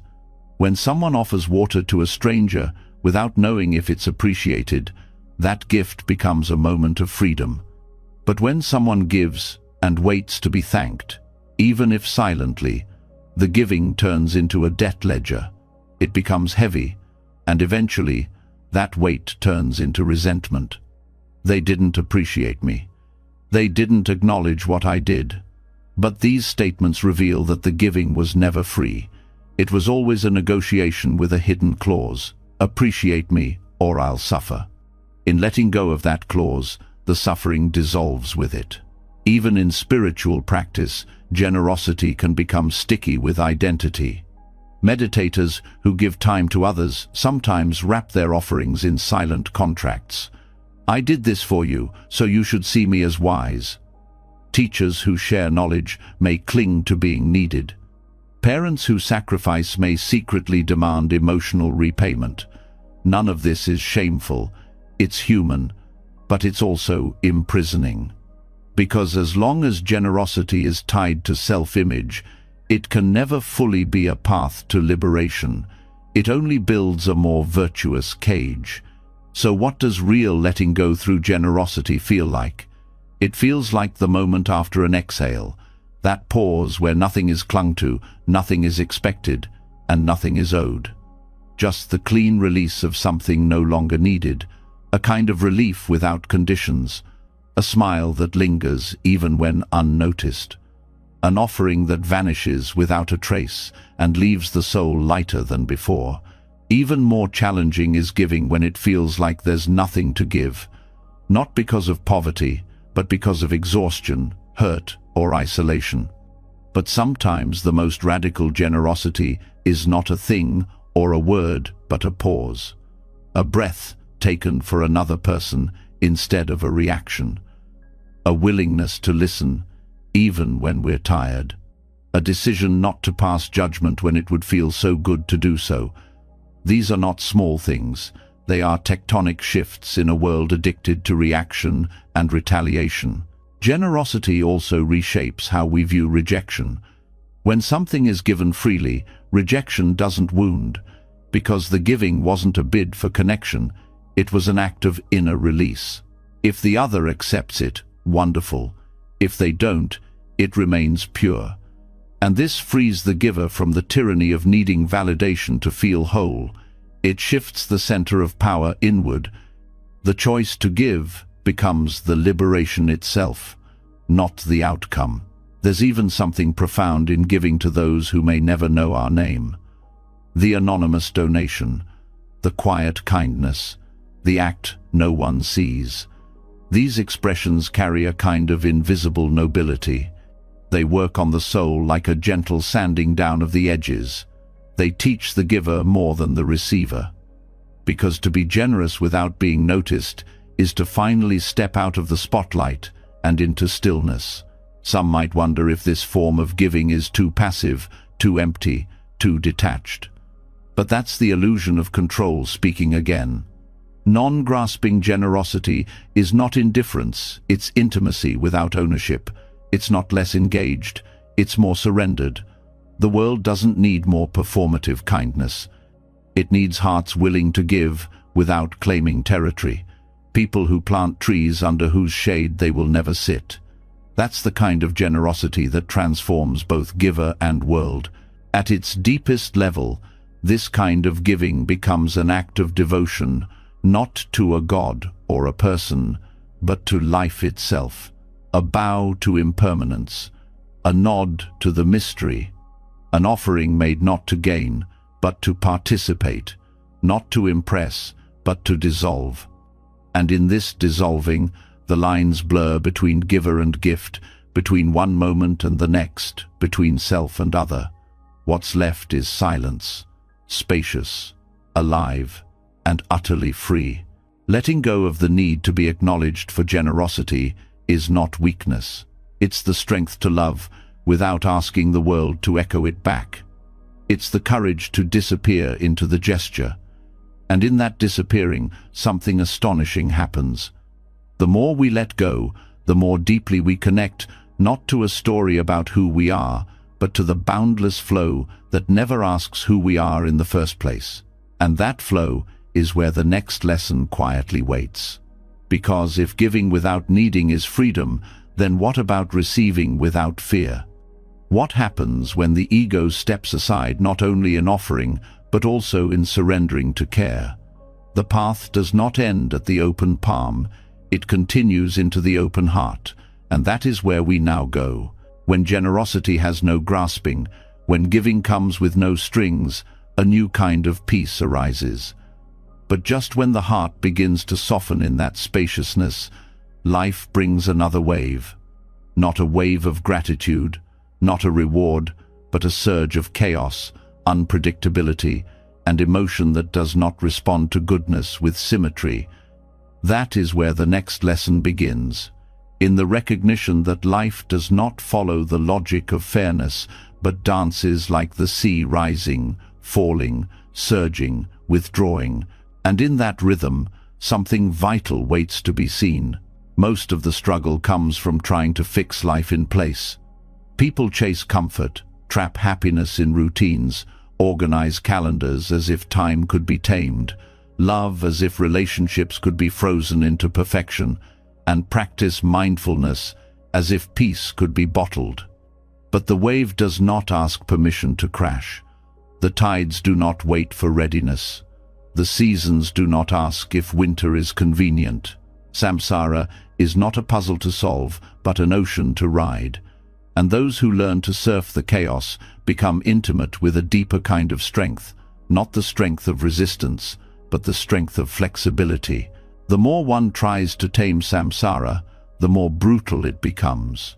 Every plan disrupted, every dream delayed, every emotion misunderstood becomes a personal failure. The stories in the mind tighten around the neck. It starts to feel like life is happening to you. But that feeling is not because of life, it's because of the grip. The wave cannot be stopped, but the grip can be loosened. There's an old story of a monk who fell into a raging river. The current tossed him toward jagged rocks and over sharp drops. Spectators screamed from the banks, helpless. But the monk reappeared miles downstream, unharmed, laughing. When asked how he survived, he said, "I became the water." To become the water is not to surrender to despair. It is to stop bracing. It is to feel the direction of the current and move with it without losing oneself. That is the art of letting go of control without letting go of discernment. Surfing samsara means feeling the wave under your feet, but keeping your balance in the moment, not in the map. No one controls the ocean. But every surfer knows the rhythm of waves can be felt in the body, and that rhythm is enough. Buddhism never promised to end the ocean. It promises to end the illusion that you are its victim. Samsara includes birth and death, joy and grief, gain and loss. It spins the wheel without asking. But the heart that knows how to rest in the spin, how to breathe in the motion, becomes less shaken. This is not detachment by numbness. This is intimacy with impermanence. Control is seductive. It feels like safety. But what it produces is tension, anxiety, and an endless hunt for perfect outcomes. Control demands guarantees. Wisdom watches patterns. Control resists failure. Wisdom expects tides. Control builds walls. Wisdom rides waves. One of the most painful attachments is to emotional predictability. People often believe they should always feel a certain way: calm, productive, grateful, peaceful. When emotions change like the weather, they interpret it as weakness. But thoughts are waves, feelings are waves, moods are waves. Clarity comes, then it goes. It is not a problem to fix. It is a motion to observe. There is a beauty in the fleeting nature of experience. The ocean does not grieve the wave that just passed. It is already forming the next. The one who lets go of taming begins to ride the rhythm instead. And that rhythm becomes its own kind of peace, not because it eliminates chaos, but because it includes it without flinching. Trying to tame samsara leads to blaming oneself for every downturn. It creates shame around grief, guilt around anger, resistance to rest. It creates inner judges that whisper, "If you were more spiritual, you wouldn't feel this." But wisdom does not avoid the low tide. It sits with it. It does not try to speed up recovery. It listens to what sorrow teaches. A wave carries you farther when you stop thrashing. The same applies to sorrow. The same applies to confusion. Stillness is not always a destination. Sometimes it's what arises when resistance quiets. Letting go of the need to tame also means letting go of the illusion that progress is linear. One day you feel clear. The next, everything is fog again. This does not mean you are back at the beginning. It means the path is not a ladder, it's a spiral, and sometimes spirals double back before moving forward. Samsara is not a punishment. It is a teacher that refuses to speak in straight lines. It teaches through contrast, through texture, through the unexpected. And once it is no longer treated as an enemy, its lessons begin to land differently. Not as disruptions, but as invitations to deepen the inner stance of balance. To surf samsara is to become a witness to both chaos and stillness with equal intimacy. It is to stop labeling days as good or bad, and instead greet each one with curiosity. The wave that crashes might be followed by the one that lifts. The joy that vanished may have left a silence wide enough to hear truth. The pain that came without warning might have softened something hidden. Sometimes, in the attempt to tame samsara, people chase enlightenment like a finish line. But what if enlightenment is not an escape from the wave, but a posture within it? What if the awakened ones are not those who float above reality, but those who laugh while soaked in its salt? The more one loosens the grip on outcomes, the more life begins to move again. It is often the chase that exhausts. It is the grasp that tightens pain. But the breath that returns to presence again and again becomes a surfboard in the storm. Balance is not stillness. It is adaptation. Even the Buddha sat under the Bodhi tree not to escape the world, but to understand it. Enlightenment did not erase the wave. It gave him the eyes to see it differently. The rains still came. Illness still came. Death still came. But fear, the need to tame, the illusion of control, those fell away. Every attempt to control another person's reaction, to script the timing of healing, to lock in a constant state of motivation or clarity, is a form of trying to tame the ocean. And every wave that breaks that expectation is an opportunity to ride something wilder, something real. Letting go of taming samsara is not passive. It is not carelessness. It is awareness that energy spent resisting could be used dancing, that the muscle used to clench could be used to paddle, that the voice used to blame could be used to sing. When you stop trying to tame the wave, you start hearing its rhythm. You stop yelling at the thunder and start listening to the rain. You stop measuring the worth of the day by what stayed in place and start learning from what moved. True resilience is not a hard shell. It is a soft center that can flex, adjust, shift, and still remain whole. The wave never breaks the ocean. In the same way, chaos never breaks the one who rides it with presence. Samsara may never be still, but the heart can be, and not because it hides, because it learns to breathe with the wave instead of against it. That is freedom, not from life, but with it. And still, even after letting go of the need to be thanked, even after loosening the grip on outcomes and praise, there is one more subtle place where control hides within the assumption that peace is a permanent achievement. As if once equanimity is tasted, it will remain. As if the mind, once clear, will never again stir. But waves don't apologize for rising after falling. They are not wrong for returning. The ocean is not broken because it never holds still, and this is where the next lesson begins. There are those moments when everything finally feels okay. Not extraordinary, not euphoric, but okay, in a way that feels enough. Then, without warning, a crash. Something shatters a plan, a mood, a hope, and all that stillness is gone. The reflex is to grasp again, fix it, make it stop, patch the hole and hold the ocean back with a bucket. But the wave is not the enemy. The chaos is not the failure. Samsara, this cycle of becoming, breaking, becoming again, is not a mistake. It is the dance of form and emptiness. And wisdom begins when the dance is no longer resisted.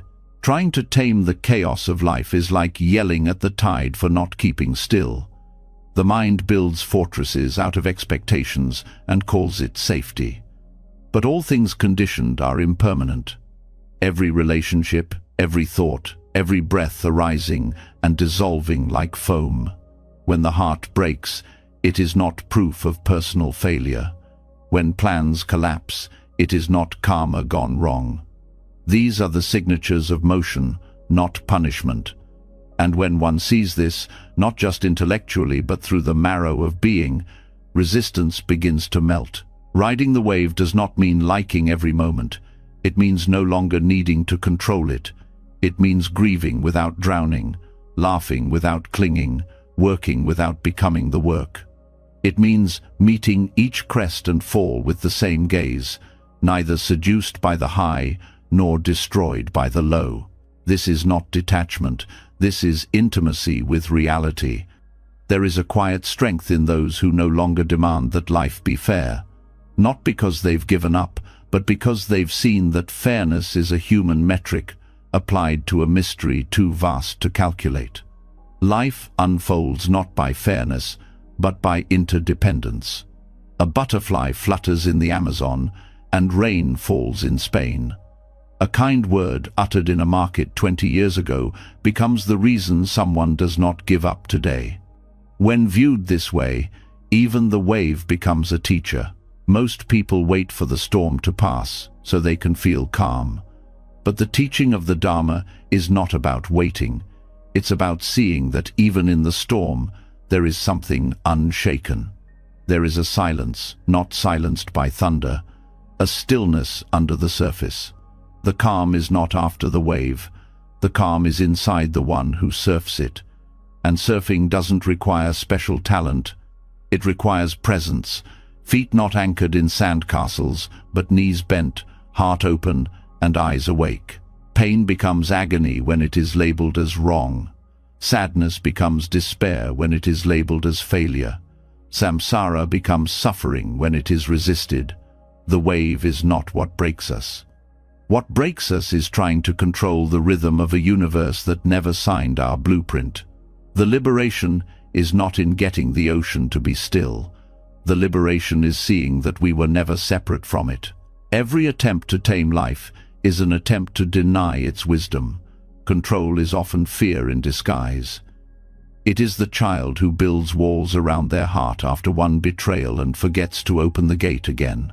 It is the planner who micromanages the future to avoid past pain, only to find that life does not follow spreadsheets. Surrender is not the enemy of progress. It is its foundation. Because when we stop resisting, energy is freed. What was once used to fight the current is now used to float, to notice, to breathe. Even enlightenment, if grasped, becomes another chain. Even serenity, when clung to, becomes another desire. True freedom is not having it all figured out. It is being at peace even when nothing makes sense. It is bowing to the wave, not to worship chaos, but to acknowledge its inevitability. The bow says, "I see you, I won't run, teach me." There is a Zen story of a monk who asked his master, "How do I enter the way?" The master replied, "Do you hear the sound of the stream?" The monk nodded. "Enter there," said the master. The sound of the stream, the crash of the wave, the messiness of a breakup, the sting of rejection, the joy of birth, the grief of death, all of it. That is the way, not separate, not obstacles, but doorways. When we insist on taming every wave, we lose our curiosity. We become so busy trying to control the script that we forget to watch the play unfold. And sometimes, the plot twist is the exact medicine the soul needed. The lost job that made room for the calling, the breakup that broke the ego, the illness that returned one to what matters. Life is not a straight path to clarity. It is a spiral staircase where each step down is also a step up. Samsara is not just suffering. It is the teacher dressed in impermanence. It is the reminder that joy and sorrow wear the same face, just lit by different moons. And riding the wave does not mean bypassing pain. It means feeling it fully without building a dam. It means allowing tears to fall without turning them into a story of inadequacy.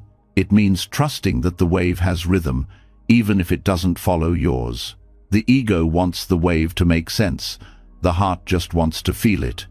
And when one finally allows the heart to feel raw, tender, open, something shifts.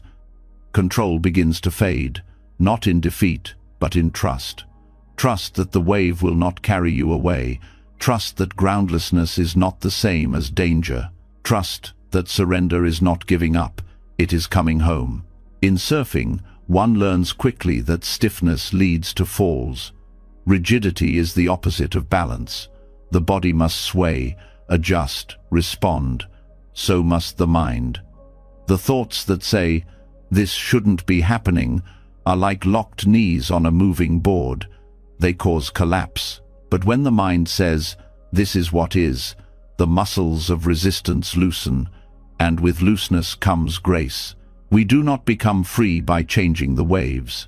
We become free by changing our relationship to them, by no longer believing that calm means control, by no longer seeking a life without motion, but a mind that can move with life, by realizing that wisdom is not the absence of difficulty, but the intimacy with it. To ride samsara's wave is to accept that life includes loss, unpredictability, death, and rebirth. It is to know that the self who clings cannot survive the ocean, but the self who bows becomes the ocean. No longer separate, no longer threatened, just a movement of water, aware of itself. And this awareness, gentle and wide, holds everything. The storm, the stillness, the desire to fix, the ache of not knowing, all of it is seen. And in this seeing, there is space. And in space, there is freedom. Not the freedom of control, but the freedom from needing it. The wave never promised to behave. It only promised to be real, and that's enough. The teaching is simple, but not easy. Stop trying to tame the wave. Learn to ride it.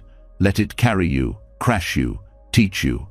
And when you rise again, salt on your skin, hair in your eyes, heart open, you'll realize the wave was never the enemy. It was the path. Underneath the shimmering surface of every wave lies the ocean's depth, untouched, unmoved.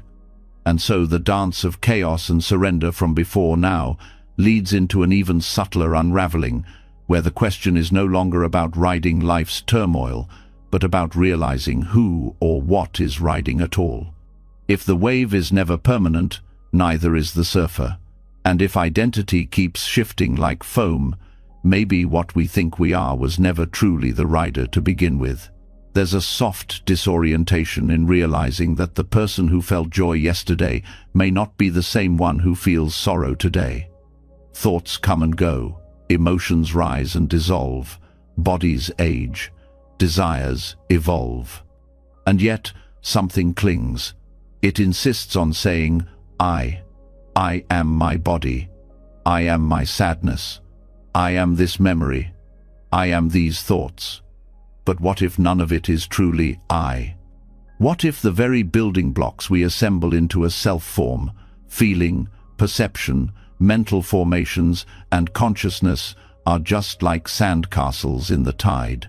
The Buddha didn't offer metaphysical puzzles to confuse people, he offered tools to see clearly.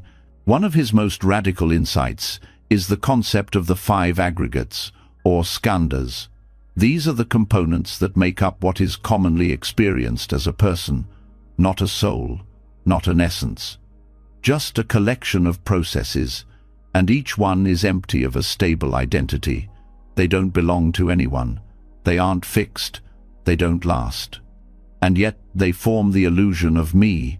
To begin loosening suffering, one must start here not by trying to destroy the aggregates, but by understanding them deeply enough to stop mistaking them for something they are not.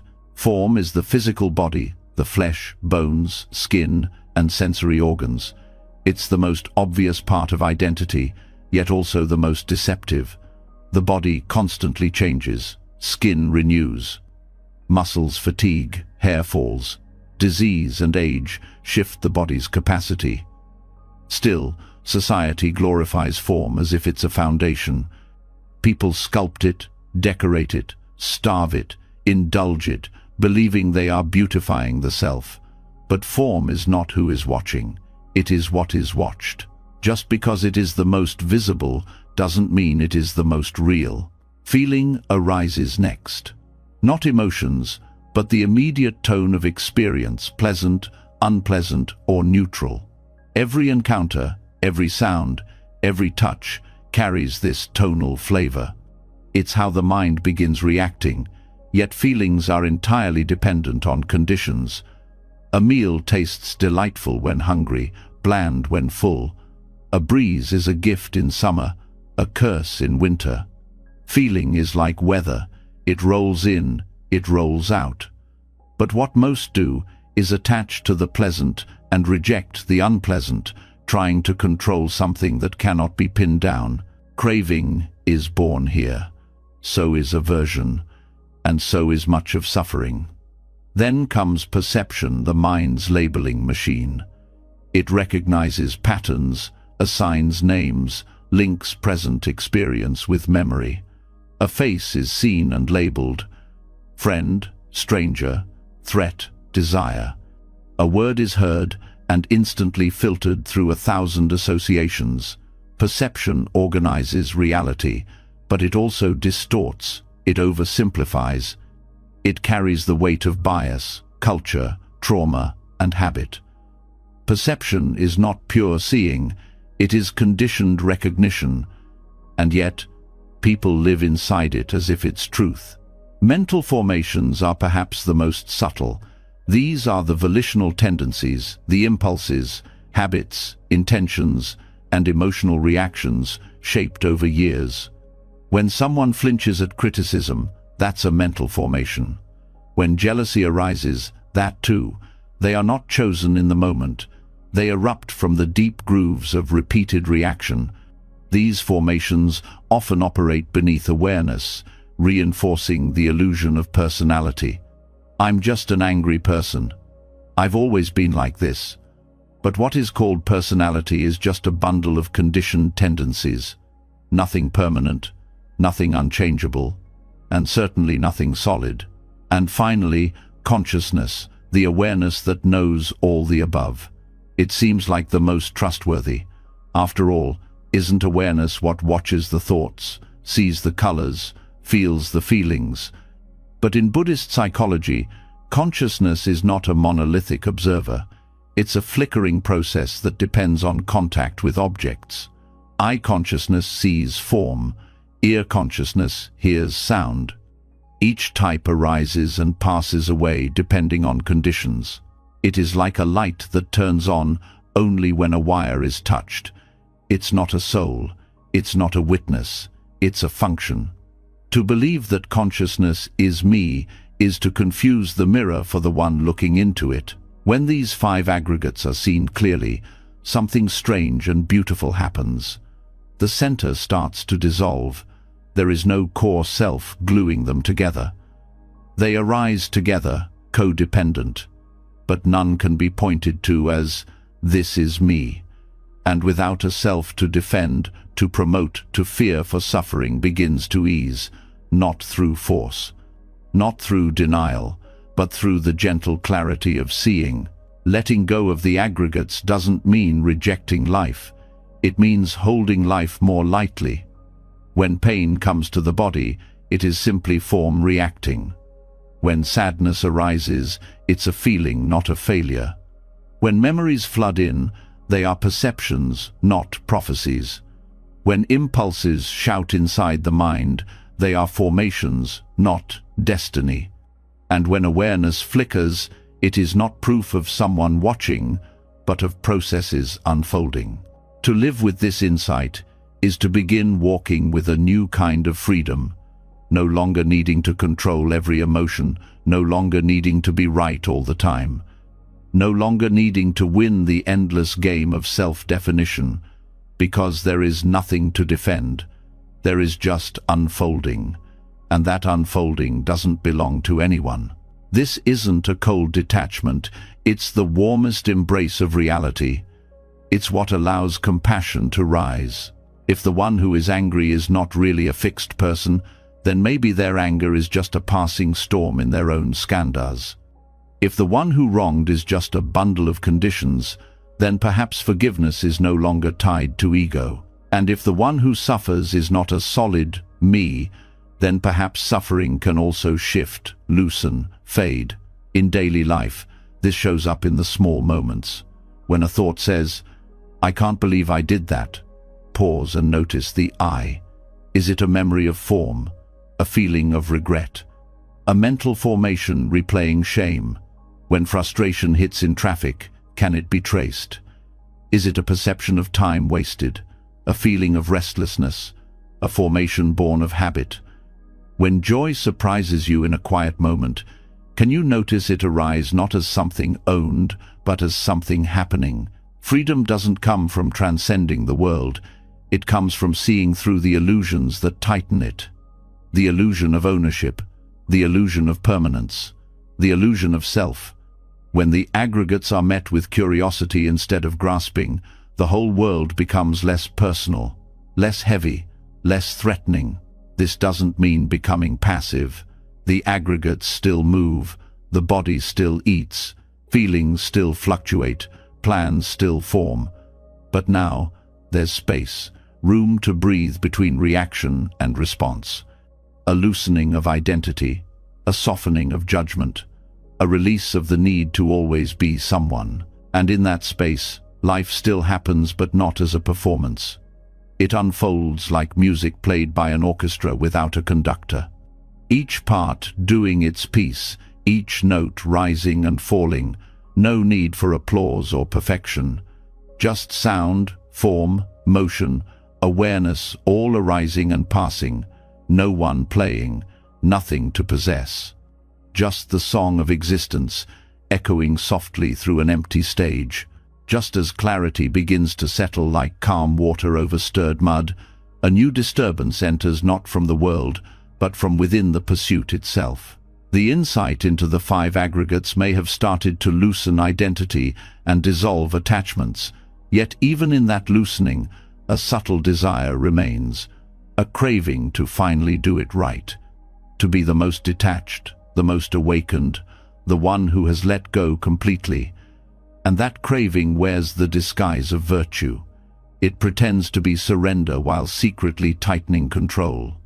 When even the path to freedom becomes something to cling to, suffering takes on the robes of spirituality. There's a kind of quiet exhaustion that builds in those who strive too hard to be free, a feeling that no matter how much they meditate, reflect, or release, they're still not quite there, not calm enough. not wise enough, not detached enough. The spiritual ego whispers, "You should be beyond this by now." A true practitioner wouldn't feel this way. Let go harder. But in the very act of trying to perfect detachment, something precious is lost: the softness of being, the honesty of imperfection, the simple presence that needs no embellishment. Letting go is not an achievement. It's not a badge to earn or a mountain to climb. It's a moment-to-moment openness, a willingness to meet experience as it is, without needing to sculpt it into a spiritual ideal. But when the mind turns letting go into a goal, it begins chasing it like any other worldly prize. The language may change: liberation instead of success, non-attachment instead of control, but the inner grip tightens just the same. This trap of spiritual perfectionism is especially tricky because it masquerades as wisdom. It quotes sutras, it wears mala beads, it uses silence as a weapon and smiles through suppressed emotions. But its essence is the same as any egoic performance: the need to be someone special, someone awakened, someone above it all. And in that performance, the rawness of being human gets pushed aside. Vulnerability is hidden, confusion is denied, and pain, when it inevitably comes, is treated as a personal failure rather than a natural part of life. One of the most dangerous ideas in spiritual circles is that certain thoughts or feelings shouldn't arise. That once one has let go, things like jealousy, grief, or desire are signs of regression. But the truth is, emotions don't ask for permission. They don't care about your spiritual timeline. They arise because conditions ripen, because the nervous system reacts, because you're alive. To judge them as failures is to place another layer of shame on top of the already difficult experience. And that shame comes not from the Dharma, but from the ego wearing a Dharma mask. The Buddha never taught that awakening was about becoming a perfect robot who no longer feels. He pointed to a freedom that includes emotion, that holds space for the mess, that lets experience arise and pass without adding layers of meaning. But to arrive there, one must be willing to let go of even the desire to arrive. To see that striving to let go is still striving, that craving not to crave is still craving, that becoming obsessed with non-attachment is just another flavor of attachment. It's not easy to recognize this pattern because it feels so noble. Who doesn't want to be free of suffering? Who doesn't want to let go of ego, greed, fear, and control? But when those goals turn into spiritual trophies, the path becomes a competition, quiet, internal, but relentless. And soon, the inner world is filled not with peace, but with constant measuring. Was I mindful enough today? Did I respond like a true practitioner? Am I enlightened yet? True freedom doesn't come from winning that game. It comes from stepping off the field entirely, from realizing that awakening is not a linear climb, but a deepening into what already island, that letting go is not something done, but something allowed. That spiritual growth doesn't always look like progress. It often looks like breaking down, falling apart, grieving what was, and meeting what's here with tenderness instead of judgment. There's a deep relief that washes over those who finally stop trying to be the perfect spiritual person, who let themselves cry without labeling it attachment, who admit to anger without needing to suppress it under layers of faux equanimity, who rest in their confusion without rushing to solve it with a quote from a teacher, because in those raw moments, something more honest begins to emerge. Not the polished self who has mastered detachment, but the humble presence that doesn't need to. And here lies the great paradox. The moment one lets go of letting go, real release begins.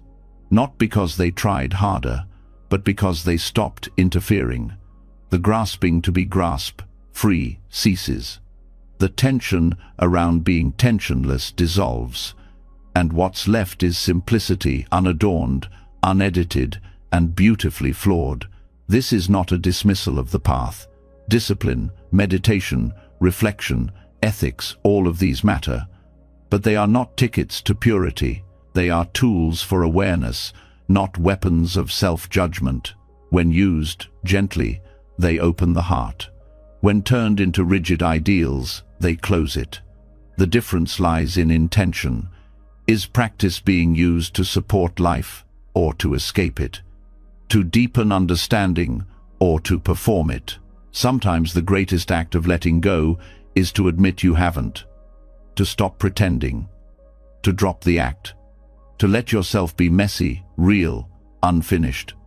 To trust that awakening doesn't require your performance, it requires your presence. And presence is never perfect. It is enough as it island. Even in meditation, this trap shows up. The mind says, let thoughts go, and then begins scolding itself for having them. It says, return to the breath, then punishes itself for wandering. But what if the wandering isn't the problem? What if the judgment is?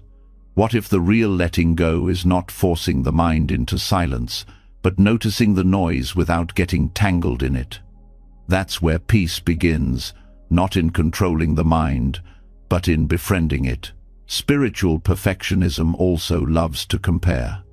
That teacher seems so serene. That friend seems so unattached.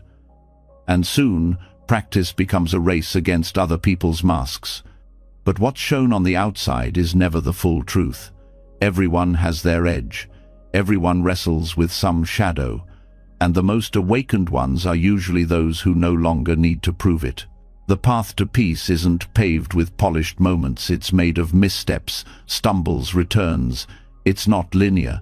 It spirals, loops, circles back. It confuses. It clarifies. Then it confuses again. But underneath it all, there's a current of something steady, an awareness that doesn't need fixing. And that awareness doesn't demand that you let go perfectly. It meets whatever's here with a quiet yes. To let go of the letting go is not to become passive. It's to become real, to show up fully, to meet the moment without the added burden of needing it to be anything else. That kind of presence is powerful. Not because it controls experience, but because it stops pretending it can. When you drop the pressure to be awakened, something shifts. The shoulders lower, the breath deepens, the eyes soften, and the heart, no longer needing to perform detachment, begins to open. Not just to joy, but to sorrow. Not just to clarity, but to confusion. And in that openness, a different kind of freedom arises, the kind that isn't fragile, because it doesn't depend on getting everything right. The teachings were never meant to become another cage. They were keys. But even keys can be clung to. Even maps can be mistaken for the journey. And even the idea of awakening can become an obstacle if held too tightly. So breathe. Return to the messy now. Drop the need to be the most detached person in the room. Drop the shame of not having let go perfectly. Drop the story that you're behind on some invisible path. There's nothing to catch up to. There's only this moment, waiting to be met with tenderness. And maybe that's the real awakening. Not an escape from being human, but a return to it, fully, authentically, without needing to achieve the perfect version of anything. Letting go is not a final destination. It's a rhythm, a movement, a dance. And the dance continues, not when you master the steps, but when you stop gripping the floor. Just as the illusion of perfect detachment quietly shattered under the weight of its own striving, another truth begins to surface, one that no one escapes. Even the compulsion to let go, even the ego dressed in robes of spirituality, fades when faced with the one teacher that doesn't bend to illusion, death. While the ego can disguise itself in spiritual masks, death strips away every mask. It does not wait for readiness. It doesn't ask if one has mastered the breath or memorized sutras. It doesn't care how enlightened a person believes they are. Death is not a punishment. It is not a failure. It is the most honest presence in all of life. and it teaches by taking away everything that cannot be held. This is not a reflection meant to inspire fear. Quite the opposite. Fear clings to the fantasy that things could last forever. Fear begs for more time, more control, more chances to arrange life just right. But the Buddhist view of death does not come from fear. It comes from clarity. Death is not the enemy of life. It is what makes life urgent, vivid, impossible to hoard. It invites a different relationship with time, one that isn't about squeezing the most in, but about letting go of what no longer matters. The awareness of death is not morbid. It is liberating because it exposes the great lie of permanence. And with that lie gone, there is nothing left to protect, nothing to arrange, nothing to postpone. Just presence. So much of control is rooted in the illusion that time is abundant, that the right moment will come later, that life can be planned like a spreadsheet. But death reveals how fragile those assumptions are. Plans get interrupted, people disappear, clocks run out, and in that sudden clarity, many realize they spent years clinging to trivial things, petty arguments, imagined futures, old grudges, unfulfilled expectations. Entire lives poured into trying to hold together a version of the world that was never going to stay still. In Buddhist teachings, death is not hidden or sugar-coated. Monks meditate in charnel grounds, surrounded by the decaying remains of bodies. They reflect on the stages of decomposition, not to traumatize themselves, but to see clearly that the body, too, is a changing thing, that no identity, no possession, no relationship is beyond the reach of impermanence. This kind of contemplation is not meant to make one numb or cynical. It is meant to make one awake, wide awake to what actually matters, to what is fleeting, to what is worth releasing. When the truth of death is faced directly, a strange tenderness often follows, not despair, but deep compassion. Because it becomes obvious how much everyone is trying to hold together lives they will eventually lose. Even those who seem confident, stable, in control, they too are moving toward the same destination. And when that is seen clearly, it softens judgment. It quiets the need to dominate. It whispers, "Let go. You don't have to carry all this." And in that moment, the weight of control begins to lift. What dies is not just the body.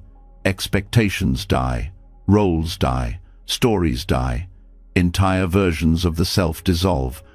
And yet, people continue trying to freeze their lives into predictable patterns, as if that could outwit change. But control is not strength, it is resistance. And resistance is always broken by time. What endures is not the structure of life, but the depth of presence within it. The love given freely, the moments lived fully, the breath that was truly felt. These cannot be hoarded or preserved, but they leave traces that linger beyond memory. Death also exposes the false urgency of so many daily concerns. The rush to be right, the need to win an argument, the obsession with status. These all crumble when held against the reality of impermanence. What remains, often, is a desire to forgive, to simplify, to be kind. Not because these are morally superior, but because they're what makes sense when time is short.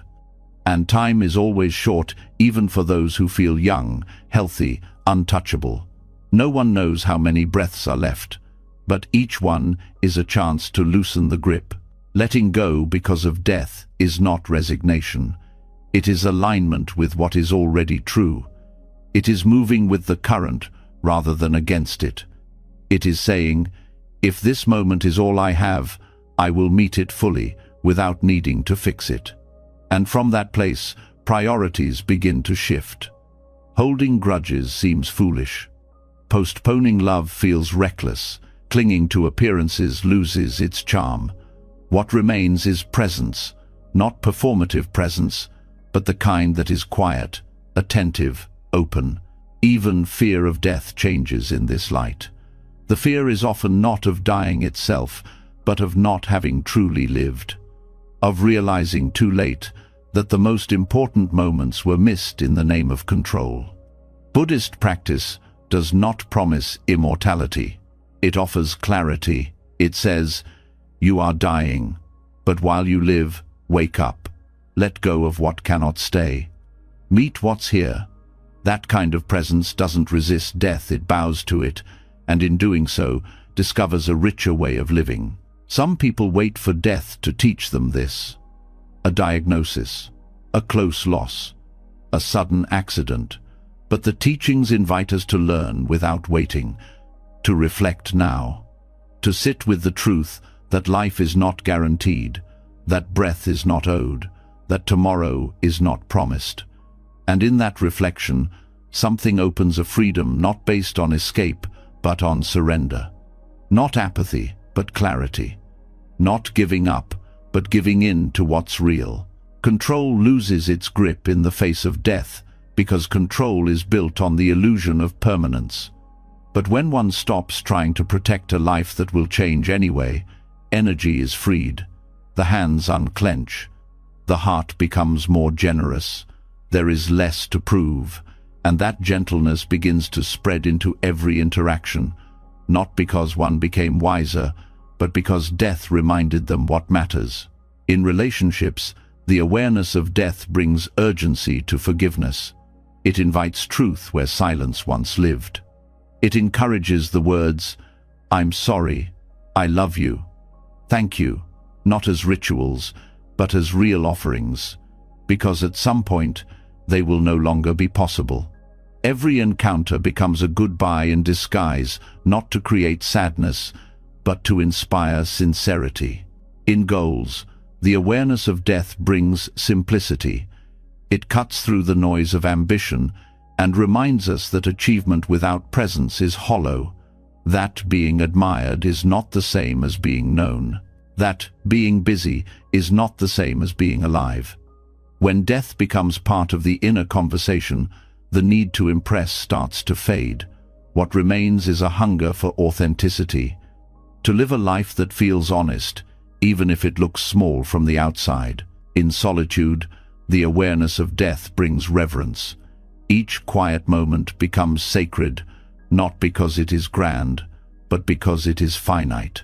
A cup of tea, a walk in the morning, the weight of a pet in the lap, none of it repeats the same way.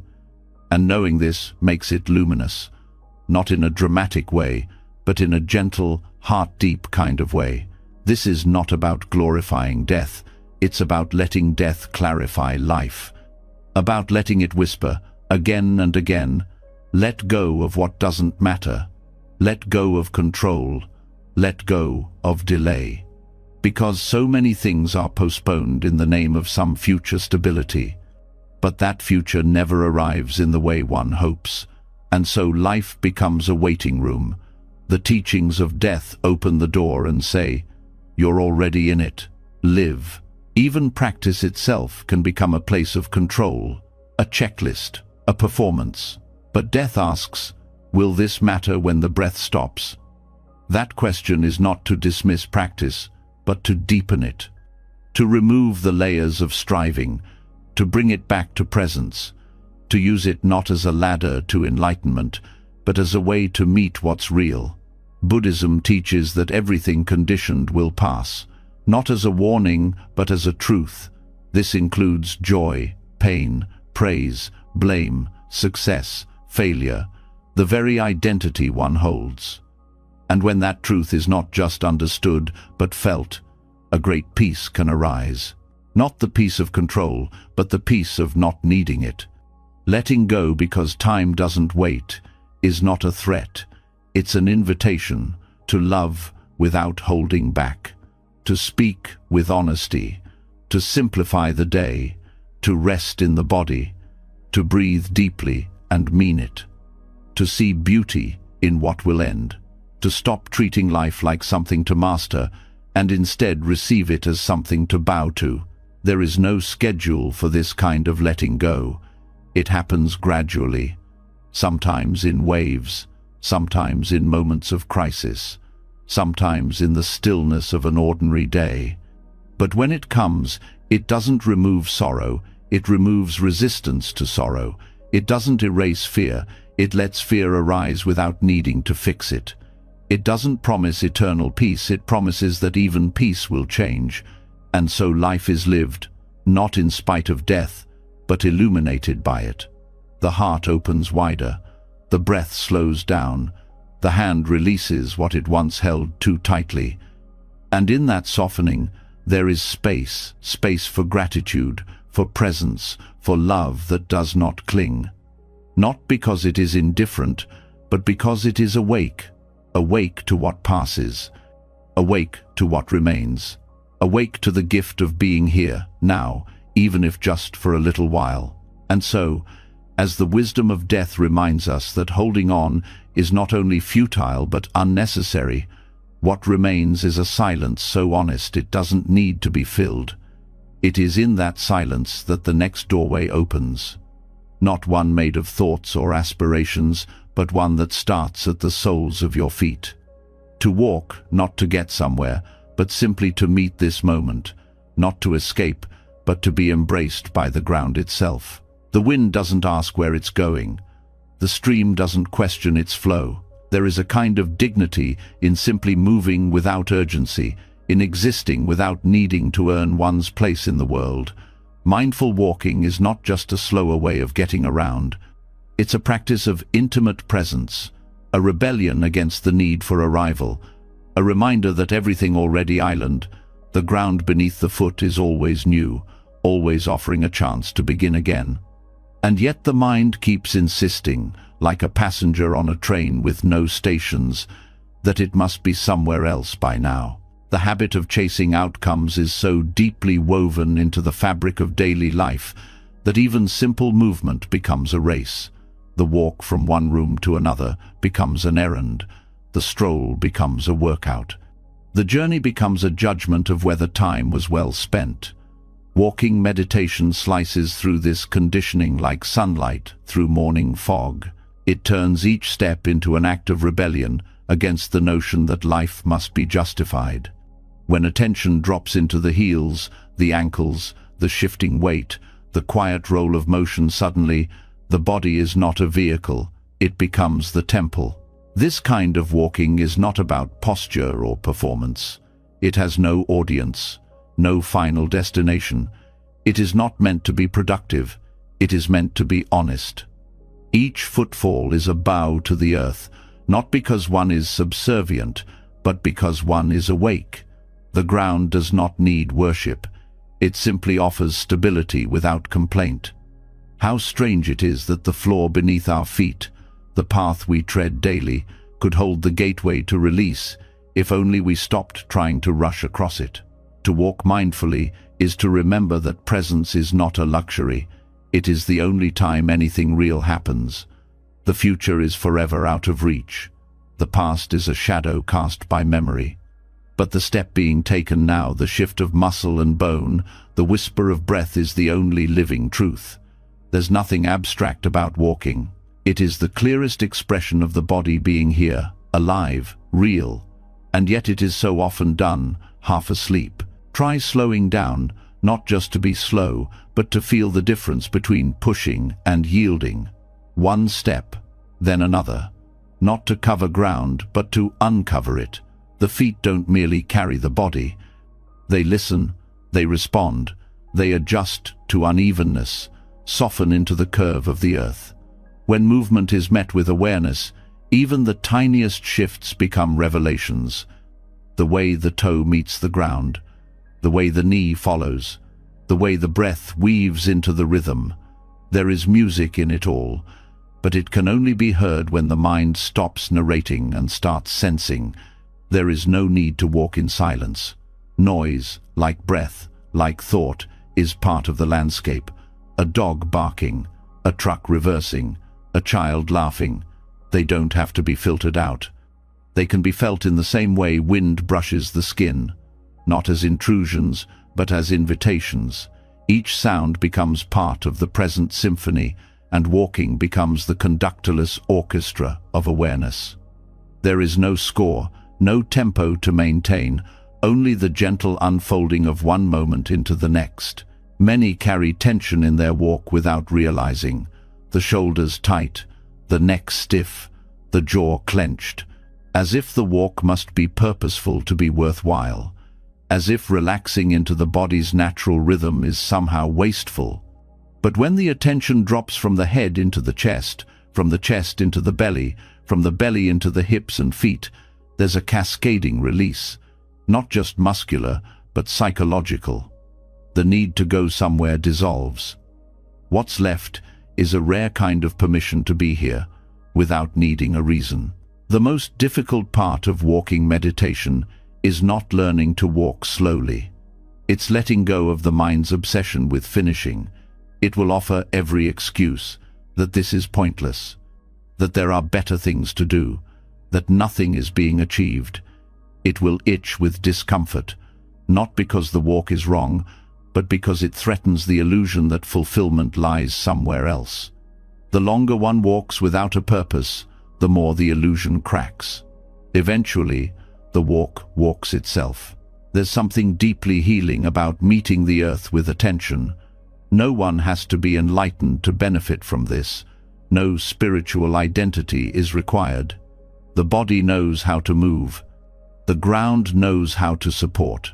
All that's needed is the willingness to let go of the idea that movement must always mean progress.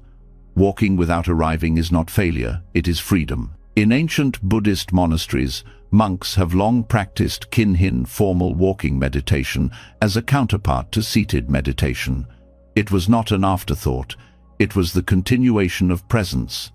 Between sittings, the monks would walk slowly in circles, each step deliberately paced with the breath, not because they were fragile, but because they were cultivating strength, not the kind that conquers, but the kind that endures. What they discovered is still true. The mind cannot sprint when the body refuses to.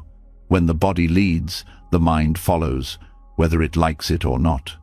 And in that reversal of authority, something sacred emerges. Thought no longer commands. It listens.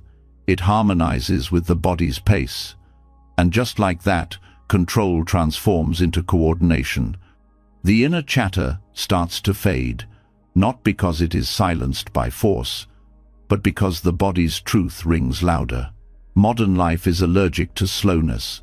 The culture celebrates speed, optimization, productivity. To walk without hurrying is seen as laziness or luxury, but that's only because stillness is misunderstood. Walking meditation is not about moving less, it's about moving with clarity. And clarity does not arrive through hurry, it arrives through attention. There is no formula for how fast or slow one must go. The speed of presence is not measured in distance, it's measured in intimacy. How fully one feels the weight of the body, the contact with the floor, the texture of air against skin, the subtle rocking of the spine. This intimacy is not limited to monasteries. It belongs to anyone willing to return to their steps. A hallway can be a meditation path. So can a sidewalk, a grocery store aisle, a quiet garden, a rooftop, a driveway. The space does not sanctify the practice, the awareness does. And the gift of walking meditation is that it transforms the mundane into the sacred without needing permission. It does not ask the world to be quiet. It invites one to hear more clearly. There are moments when walking like this begins to feel like being walked, as if something larger than thought has taken over. Not possession, but participation. A belonging to something older than personality, deeper than memory.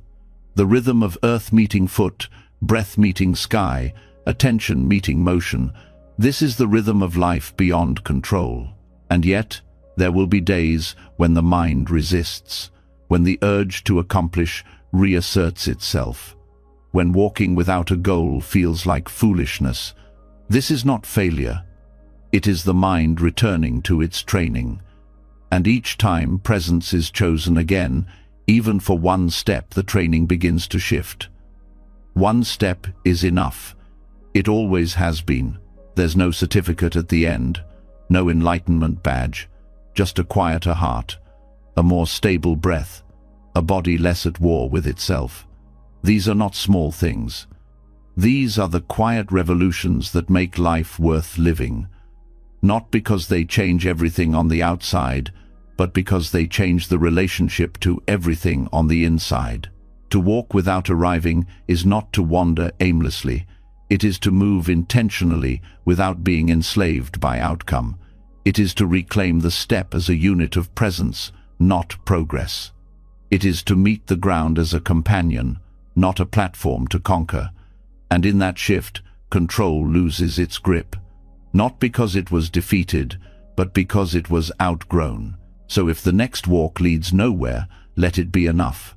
Let it be a homecoming, not a delay. Let the world pass by in its rush. Let the deadlines wave from a distance. Let the phone remain untouched. The feet know the way, the breath knows the rhythm, the heart knows the truth. Arrival was never the point, presence always was. When control slips through the fingers, peace quietly enters. Every teaching in this journey, whether from the waves of samsara, the illusion of the five aggregates, or the simple act of walking without arriving, was a gentle reminder. Freedom begins where control ends. If something here spoke to your heart, leave a comment below. It may help someone else find their own release. And if you'd like more teachings like this while you rest, don't forget to subscribe. Let the letting go continue.